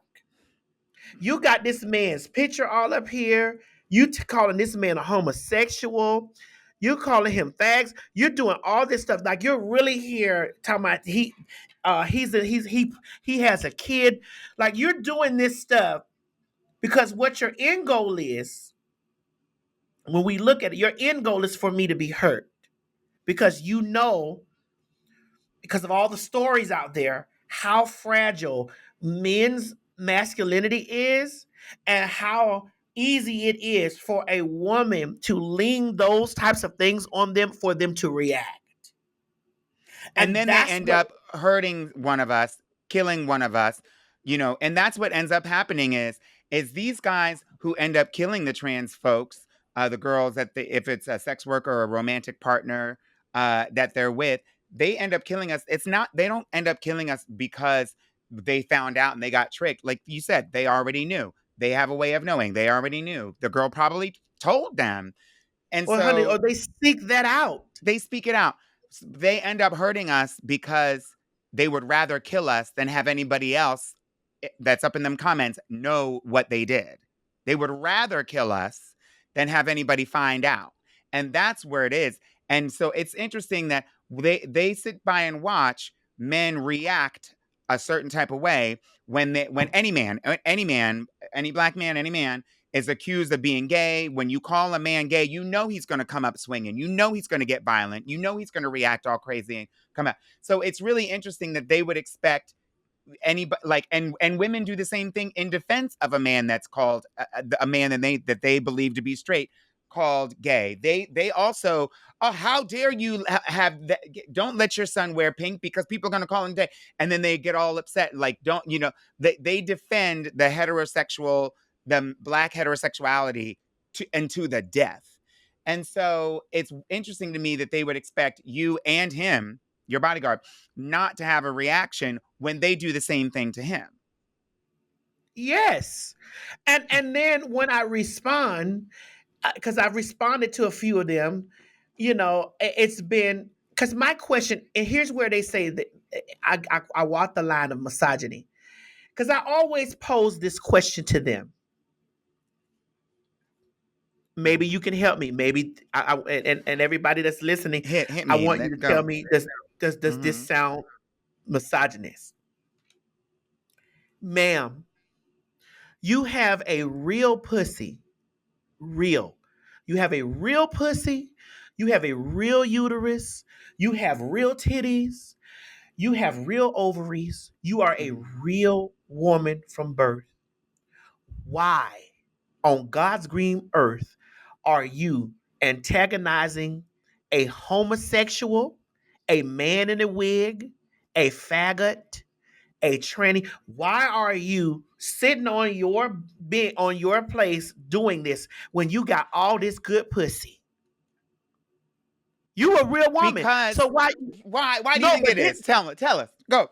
No, but I want to know.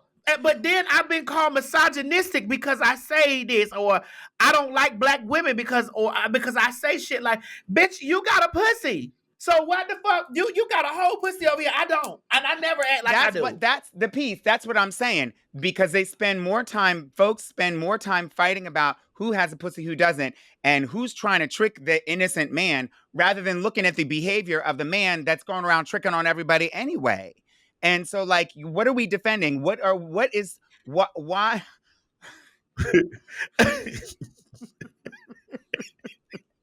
It's like we going in circles.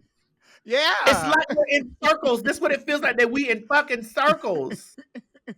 Okay, so some people would say, why read the comments? I don't know. I mean, I go right to them because I need to know, like, are you seriously do you believe this, or not just that you believe it? Like, bitch, are you really going to engage in this trash?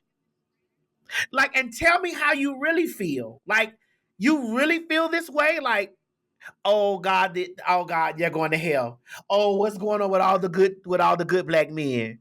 I'm like, girl, for example, not to stray away from it, because we need to get back to why I go to the comment. I had a cousin. Well, I still have a cousin. We were out at Houston's one night.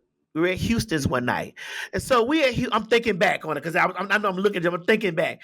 We were at Houston's one night. A guy walked in there. He was an NFL player, very handsome guy, whatever. You know, we sitting by each other. She's light skinned. I'm brown. You know, he comes over there. He's looking at us both. He buys me a drink. When he goes to sit down, she says, "Oh, I knew he was gay." I was like, "What?" And that's your cousin? What? She's your cousin? Yes. I was like, what? Because it's just too harmful for her to actually think of, accept that he just might not have been attracted to her. I was like, what? Bitch, how did you know you was just pushing your titties up like this, girl? Now he's gay. He must be gay. He must be gay if you don't want me. That's what she's saying.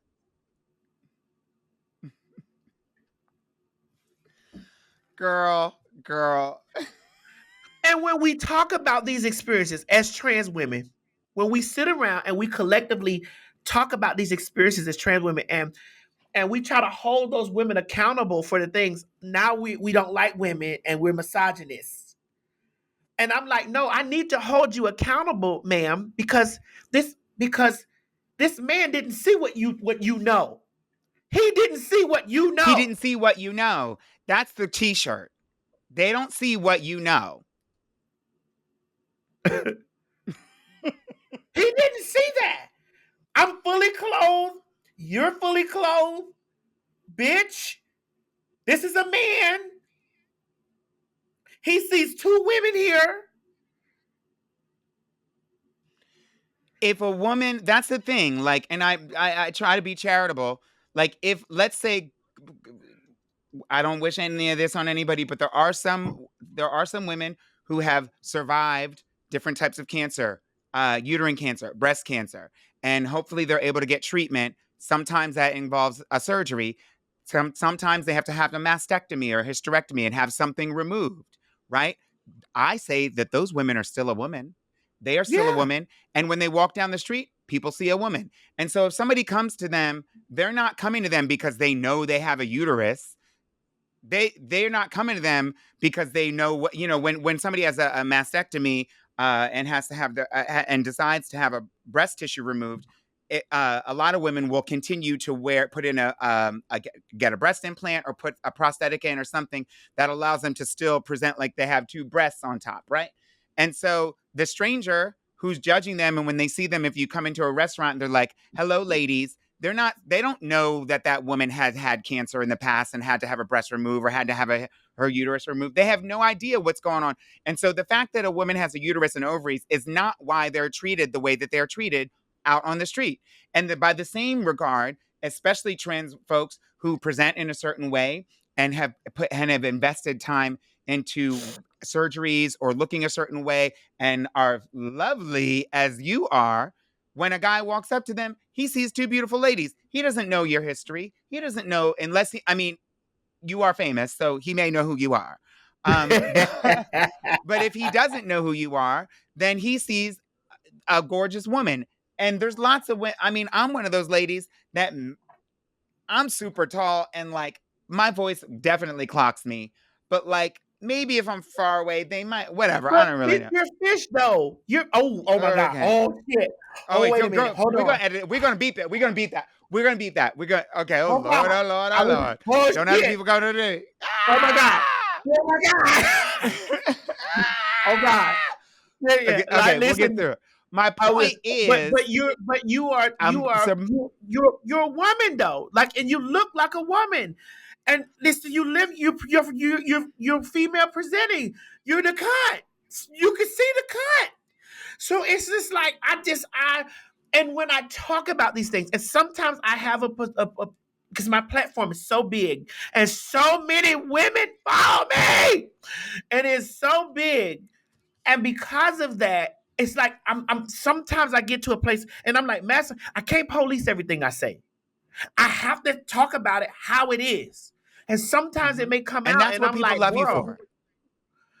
But Peppermint, it gets me in so many problems. Like, it gets me so many fucking problems because I'm like, now why am I misogynist or I'm male chauvinist why am I these things when I'm telling you these are my experiences? This is what has happened to me. This is what women have done to me. And this is how I have responded to women. And this is what I have said to women that have done this to me. Why are we not looking at, I'm not the one who initiated this? Okay, well then I believe that, again, I believe that they're in the comments, people that go right to the comments and are doing this.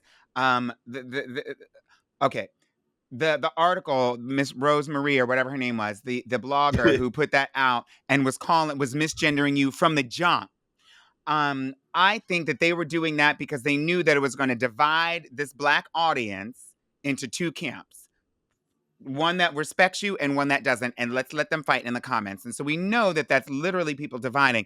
And so what we're seeing is the folks are really, really, really invested in causing these stopping Black solidarity, right? Yes. They don't want our Black brothers and sisters and siblings to show up for us. And I don't think that they want to acknowledge that, honey, I was at every Black Lives Matter protest, even if they weren't talking about LGBT. Anything that impacts Black folks, I am there for. That's my cause, right? Even if they don't see me. And so how can we build stronger solidarity between Black women and women of all identities I don't to know. combat this? At this point, I don't know. Okay, At that's this fair. point, like I'm at this point in my career, with all the influence that I have and all I can do is live out loud and Hmm. share Hmm. experiences. And there are people It's true. who listen to Okay, my that's experiences and fair. then take We a have to and then get to that spot where where they want to have that conversation. yeah, and then there I live out loud, I share my experiences, and then there are people who get to those spots and be like, you know what, bitch, I didn't think about it like that. Because it's like I've done that. I have been like, oh yeah, well and not thinking like, well, yeah, I know that she was born male, but she really don't look like male. So of course men are going to be attracted to her, and I have to accept that. And I don't have to be on the soapbox screaming out, that's a man. Mhm. I don't have to do that. Because if he's interested in her, whether I tell him or not, he's going to still be interested in her. And there's a possibility that he's going to still, well, there is a major possibility that he's still interested in me because he likes women. Because he likes women. So all of this stuff we've been talking about, it's specifically what we're talking about now, which is a trans misogynoir, which feeds into the bigger picture of misogynoir. All these things and the way that we're having these conversations is really within the Black community. This is Black folks can understand this and plug right in, whether they heard the first 10 minutes of the conversation or not. They know exactly what we're talking about and the way we're talking about it. Um, and so, what do you think within the Black community? How do you think, I'm asking you for solutions that you may not have, so it's okay if you don't have this one too. How can misogynoir be dismantled? I mean, a lot of times it's dismissed or downplayed, right? People act like they don't see it. This is one of the types of misogyny, when it comes to Black women and femmes being treated negatively, uh, be, and it's because we are a femme or a woman or female, however people want to identify, and Black. That's very unique that we're treated in that way. And how a lot of times that's downplayed. We don't hear so much about misogynoir, right? We'll hear about misogyny, but we won't hear about misogynoir, which can come from inside and outside the community. And so, how do you think we can engage Black men? Because we're in a patriarchy, and misogynoir, certainly the first people that it negatively impacts are women and anyone who's perceived as a woman, trans women, anyone who presents as women, femmes. I'm saying all this so everybody can feel heard. Um, Yeah. how how can we engage Black men in coming to the defense of Black women in the way that I believe, and hopefully others believe that we should? I think one of the most 3D live in color examples of misogynoir that we saw play out publicly on the public sphere that everybody had an opinion about was what happened when Megan got shot, right? And that whole conversation, and whether are we defending Black women or are we attacking Black men? Are we upholding and defending Black women? Because the way that we saw people pile on to Meg, was well, misogynoir. well, we saw people pile on to Meg because in all actuality, Meg was protecting Tory. She was a Black Mhm. woman protecting a Black man. And they didn't see it from that perspective from when they got arrested, how she didn't want him to be hurt by the police. She was more concerned about him than she was about herself, because she knew, Herself. as a even in the space of her being assaulted by this man, she knew that he still was a Black man. And she also was in the space of, hell, we was fucking, we a couple, we'll probably get past this tomorrow. You know what I'm saying? Mhm. But I don't Mhm. want him to be murdered by these white cops out here. Um, Mhm. Yeah, what it was what complex. it was complex. This answer is going to be complex. Okay, What hit me. should have been done in the whole thing was everybody told the truth from the top. We were drinking. I done fucked her. We done been fucking. We in a throuple. I shot this bitch because she done made me mad. It should have just been from the top. Bitch, you shot me, but we gonna go home together. Let him go. You understand what I'm saying? It should have just been from the truth from the top. There was so much quietness, which gave the public speculation. Did he shoot her? Is she lying? This was shoot her. Everybody in that car was doing something in that shit, and they were all quiet about it. And if you were there, you had something to do with it. The silence is what made it bigger than whatever. And then once it became that, then everybody had to pick a side. Like, when everybody in the car was initially protecting each other, they were protecting each other's blackness. They were protecting each other's celebrity. They were protecting each other. Everybody in there was protecting each other until the public really had to make them decide on who did what, who was whatever. Because everybody in the car knew who did what. Everybody in the car knew who did what. Everybody in there. They were all drinking. They done all fucked each other. They done all fucked. He done fucked the friend. The friend done fucked him. Meg and the friend done fucked. They was over there fucking the Kardashian bitch. All them girls. So everybody done been fucking. So everybody knows what's going on in this bitch. But everybody was trying to protect everybody. And because they were trying to protect everybody, it led to silence. And the public chimed in.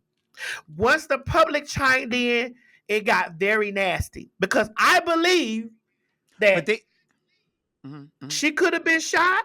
He could have shot her. We're black. We have domestic shit going on in our house. Everybody, but from a black perspective, I don't know about white household, whatever.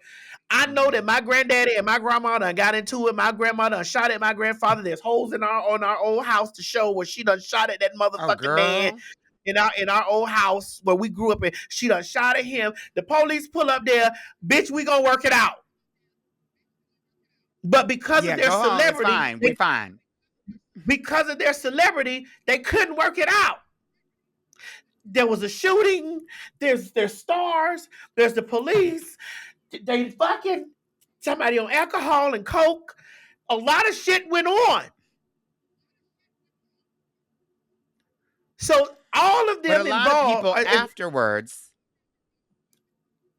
A lot of people afterwards piled back onto her in a different way. I think it seems like many people in the public, especially a lot of black men, at least in the comments that I saw, they'd made their choice. And who at the very end, up until the sentencing, that they were in the court case, that they were. I saw lots of people attacking her. Still, up into the sentencing. There was a lot of people blaming. Oh, it's her fault. He's going. It's just her fault. She lied on him. He a black man. And I think they took the position because of the way that black men is a permanent underclass in society, a permanent underclass. And so they took that position, and then they see him like, oh, was she trying to bring him? And she hadn't said anything yet. Nothing. But then wait a minute. Let's connect it. Black men are the permanent underclass in the society, but what about black women? See, what I thought we were saying that black women are below men. Well, they definitely are below men. We trans is way, and we trans is way below everybody else.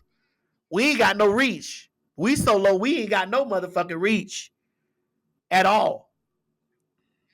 So, cause we stomped on by them and the black men.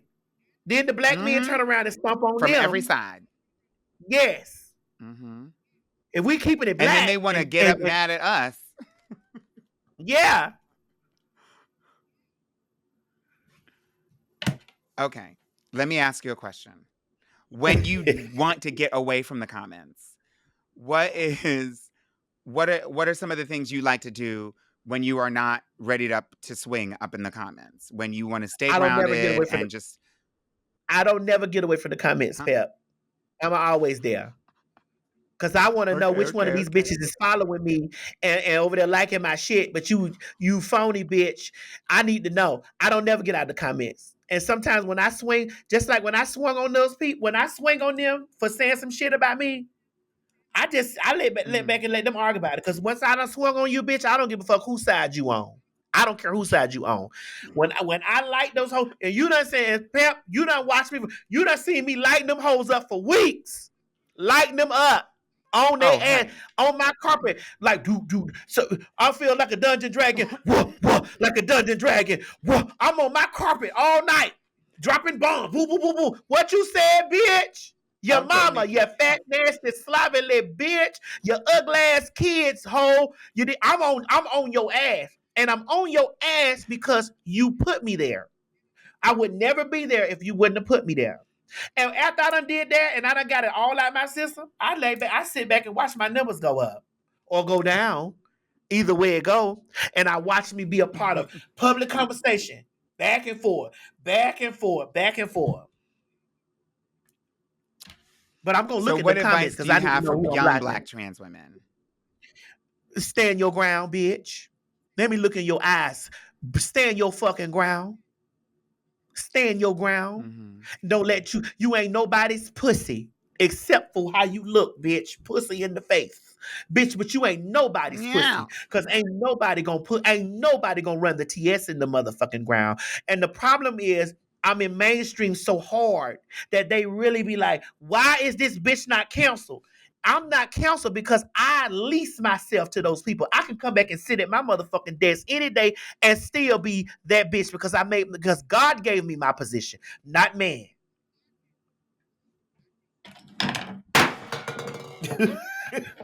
Wow. Boom. That and court adjourned. I got one question for you about the future. Because we it's a tough world and we up here fighting in the comments. What do you envision for a future without misogynoir? Like, how do you see Black and queer trans communities benefiting from a future without trans misogynoir? Well, I mean, trans misogynoir, trans misogynoir, transphobia.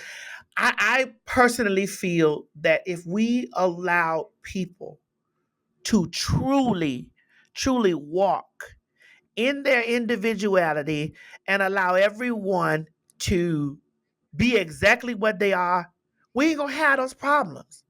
Like, the reason why I'm loving what's going on right now, because my bodyguard, my friend, my dude, my fiance, whatever it is that we are with each other right now in this moment, is standing 10 toes down.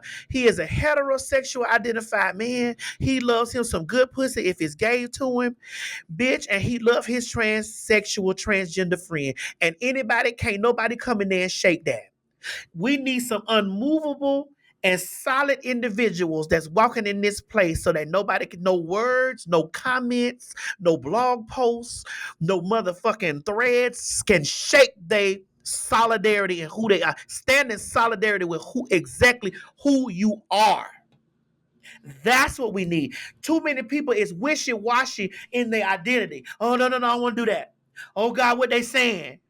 Oh, how can I get myself out? Trying to figure out how to appease and please or whatever. No, but stand in solidarity on who you are. If you a heterosexual identified man, that's exactly who you are. If you are a transgender woman, that's who you are. If you are a Black motherfucking woman, bitch, that's 10 toes down, that's who you are. Stand 10 toes down in there. And everybody else, when you exert your power from the inside and it comes out, bitches don't have no other alternative but to respect you. And that's it. That's all. Because when me and him walk in the room, anywhere we going, they going to respect him as a King. And that's going to be that. That's male or female. Because right now, I can't keep the females off him. I can't keep the females off of him. With all that, I ain't fucking no man that no tranny been with or no tranny talked to or even been associated with no tranny, but I can't keep them off of him. And ain't trying. We need to check in the house, girl. Girl, listen, I love you so much, and I'm so glad that you were able to have this conversation with me. This is just the beginning of it. One of the things I wanted to ask you about that I just want to ask you I'm going to ask you if you are okay talking about it, and then we will Okay. either put it in or not. Okay. The comment about 3 weeks ago, 3 weeks ago, about the trans man and that Yes, whole let's talk about situation. it. I'd Let's like to talk about talk that a about little that. bit. Yeah. I want to So talk about tell me how, about as a Black transgender woman, I have the right to tell my stories, whether they're crass or whatever. I have the right to tell that.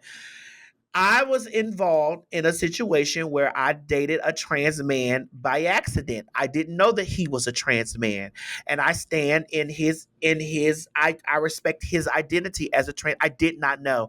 He had the prints, the cock prints, drive pulling me in, very passable, very much so. He had all of us around us fooled. We didn't know.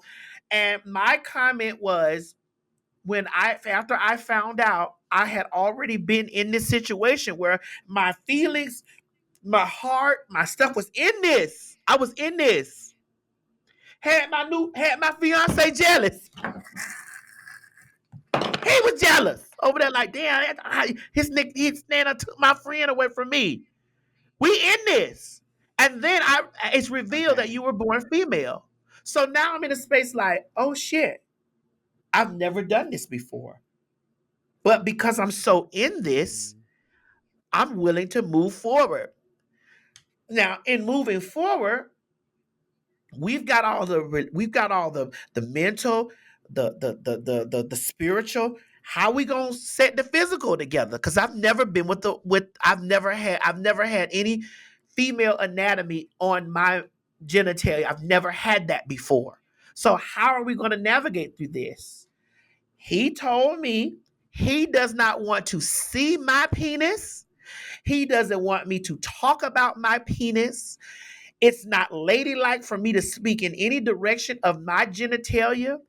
He can only fuck me from the back.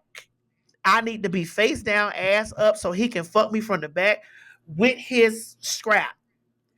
I countered the notion and said, sweetie, I have enough dick for me and you. And there is not no way possible that you fucking me with that motherfucking scrap on, bitch, that you got. Because ain't no souls in that. You ain't gonna know when you gonna come. I ain't no come never coming out that motherfucker. And it's souls in nuts. And I want the souls out of nuts. And that's where our relationship ended. Like that. I wasn't. souls out of nuts. Now I didn't reduce him to his genitalia. I didn't say that I wasn't gonna go proceed with the relationship. I was told explicitly that this is how it was gonna go. So he, as a male, came in with this male dominance and told me that this is how this is gonna go. And I was like, hold the fuck up, sir. Now, what I heard in that story, what you told me, is definitely. I'll be honest. I heard what I would perceive if I was in that situation as transphobia on both ends. Okay. Something that we could the fact that you were saying that you are down and willing to go, I think it's good. I think that's how I would want to be treated as a trans woman. If somebody, were like, I've never dated a trans woman or fucked a trans woman before, but like, let's try it. Certainly people have said that before. Yeah. But the fact that he told you that he doesn't want to see your anatomy at all, and that it would have to be face down and all this, and I don't want to see it. That I think is also transphobic. It's wild to me. Like, did neither of you know? You said you didn't know. Did he not know? I didn't know. Oh, he knew. He knew who I was. But he had to. I mean, you talk about your anatomy all the time. So All the did he time. think you had bottom surgery? I talk about, and let me clear this up, Pep. I talk about my anatomy all the time because women talk about what I don't have. That's my counter. I'm not going to just get up and be like, "Oh, girl," that's my counter. That's my defense mechanism right there. When they're screaming out, "You'll never be," it's okay because I know what I got. That is my defense mechanism. And I don't, and to my defense, and I don't need nobody to back me up. That is my defense mechanism. Because I wouldn't walk around talking about, because I know what God bless. Yes, I'm a well endowed girl, and yes, at one point that was the way that I did survival. To survive, I use that to survive. I'm not in that space doing that right now, but to counter, because on a constant daily basis, and I guess it's because the pussy in my face. It's because the face is pussy, and I'm bad built like those bad built bitches. Bitch, because of that, I have to stand on 10 toes. Ma'am, you don't have to continuously tell me that I don't have ovaries or uterus and I'll never be. I know. I got titties at the top, dick at the bottom. I know this. So that's my defense mechanism. I don't meet people at the door like, yeah, girl, I'm just letting you know. You don't have to tell me this.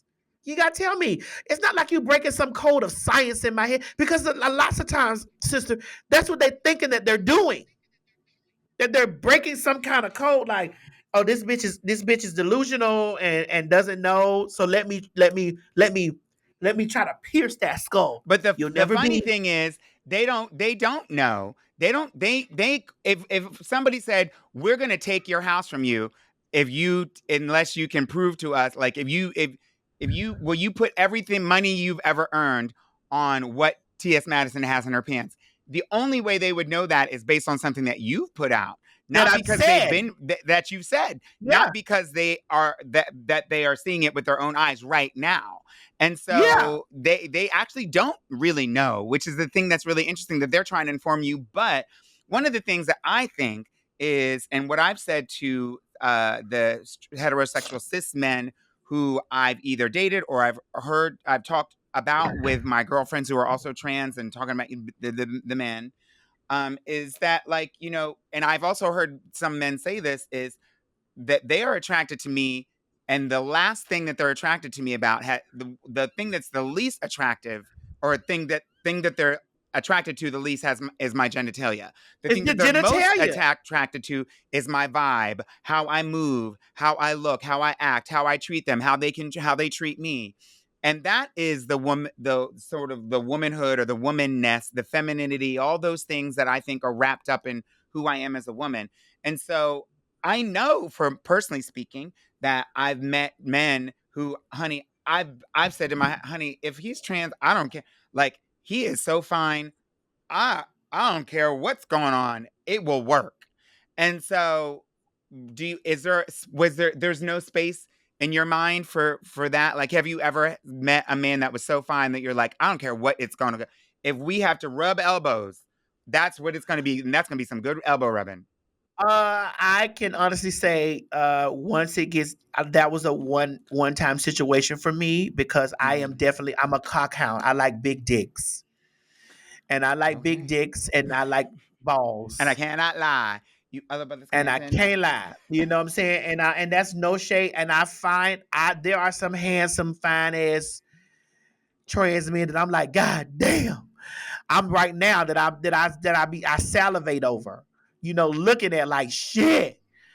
But if I don't, maybe if we had a connection, you know what I'm saying, and then we come down to something like, well, maybe if we connected like that. But just like me going in knowing, they are my brothers. I respect my brothers, and they are fine, sexy, delicious, and shit.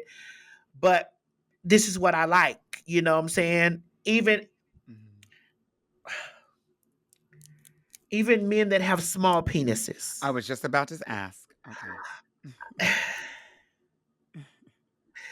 It's the same thing. I mean, it's not the same thing, but I'm saying it is. If what you're attracted to is a big penis, and you find out that somebody doesn't have one, then I can see where you're coming from. I'll try to make it work for as long as I can, but I'm out.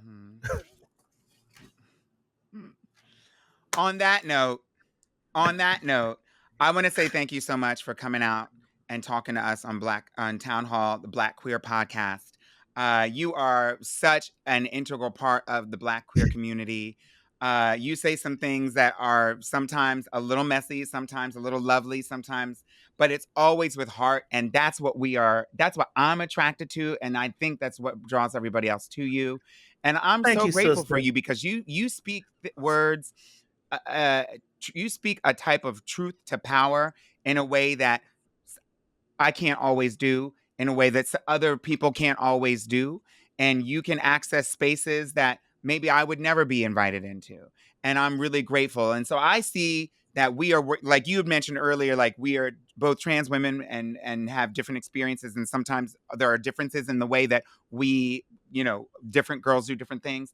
And what I think is so great about that is that we're all working, most of us, some of us aren't, but most of us are all working towards the same goal of making sure that we are protected, that we are seen as equals, and that we are respected. And I think at the end of the day, that is something that you do so beautifully, and I'm just so grateful for you, and I'm so happy that you were Thank you, able to come on the sister. podcast with us. Thank you. Listen, this well overdue. I don't know if this story can make the cut, but I was watching Peppermint at the City Winery, and TS Madison we were sitting at the table together, and then Peppermint was saying that it's really dangerous out here for Black trans women, and TS Madison looked at me and she said, "It really is," to me during the performance, and I said, "Yeah, girl, I believe you." And then she goes, "And that's why." And then she took my hand and she put it on her breast, and she shook it, and let's just say I felt something in there. Let's just say I felt something in there, and let's just say it was very hard, and I certainly didn't want to see it face to face. Whatever And it I'm not might gonna make say a what was in loud her bra. sound, I'm not gonna say what but was in she her felt bra, safe but I will because of say that. whatever was in her bra, if shit would have popped off, I would have stood next to her. Let's put it that way. You got it. Understood.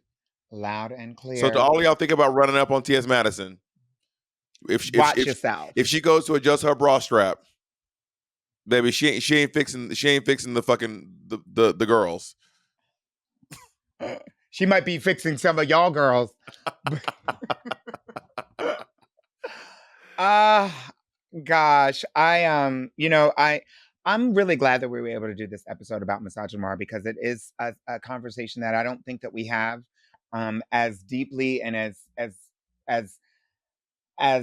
honestly as we could and can. I mean, it certainly exists within the queer community. It exists outside. Certainly in entertainment is where we see it play out. I talked to Maddie T.S. Madison about this, about the whole Meg Thee Stallion thing. The shooting and the court case, and like just how out of control it got, and seeing some of our own community. And if you want to get an example of misogynoir, you don't have to go much further than the shade room comments, to be honest with you, to get a good old taste of misogynoir.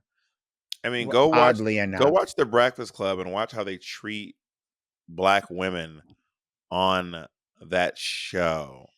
Like, even obviously some Black women who I don't agree with some of their ideas in politics, it's still misogynoir when Little Mama is sitting there on your show crying.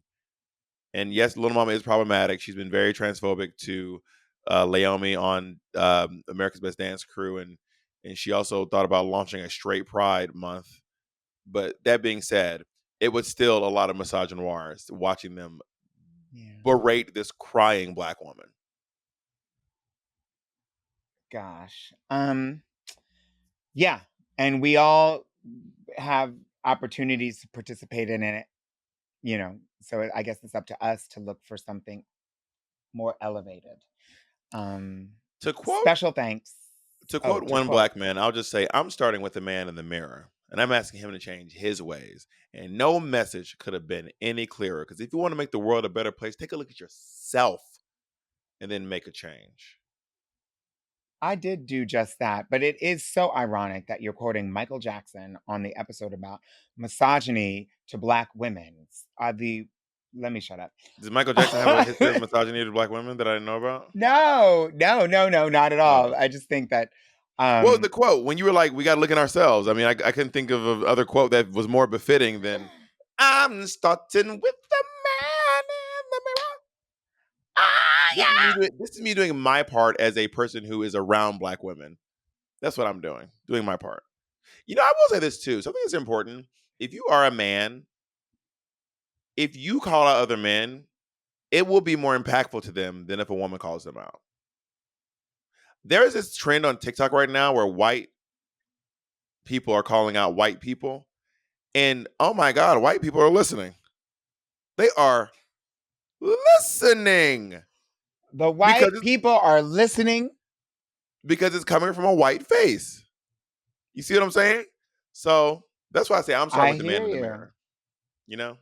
Oh, yeah. Well, I want to say thank you all for listening. Do you all have any examples that you'd care to share about time that you've experienced misogynoir? Are there any examples that you'd care to share the first time you've witnessed misogynoir? No names, please. And please share this episode with this Halloween episode with all your friends and family. Send it to grandma. Let's educate that bitch about misogynoir. Grandma might need some education. She might need it. Special thanks to our production team, our executive producer, Tracy Marquez, executive producer, Charlene Westbrook, our producer, Corey Nixon, and our post-producer, Amelia Rittaler, with our fabulous theme song, our music by La Femme Bear. I said it with like this kind of weird accent, but whatever. Yeah, y'all are awesome. We'll see you in the next episode. Bye, everyone.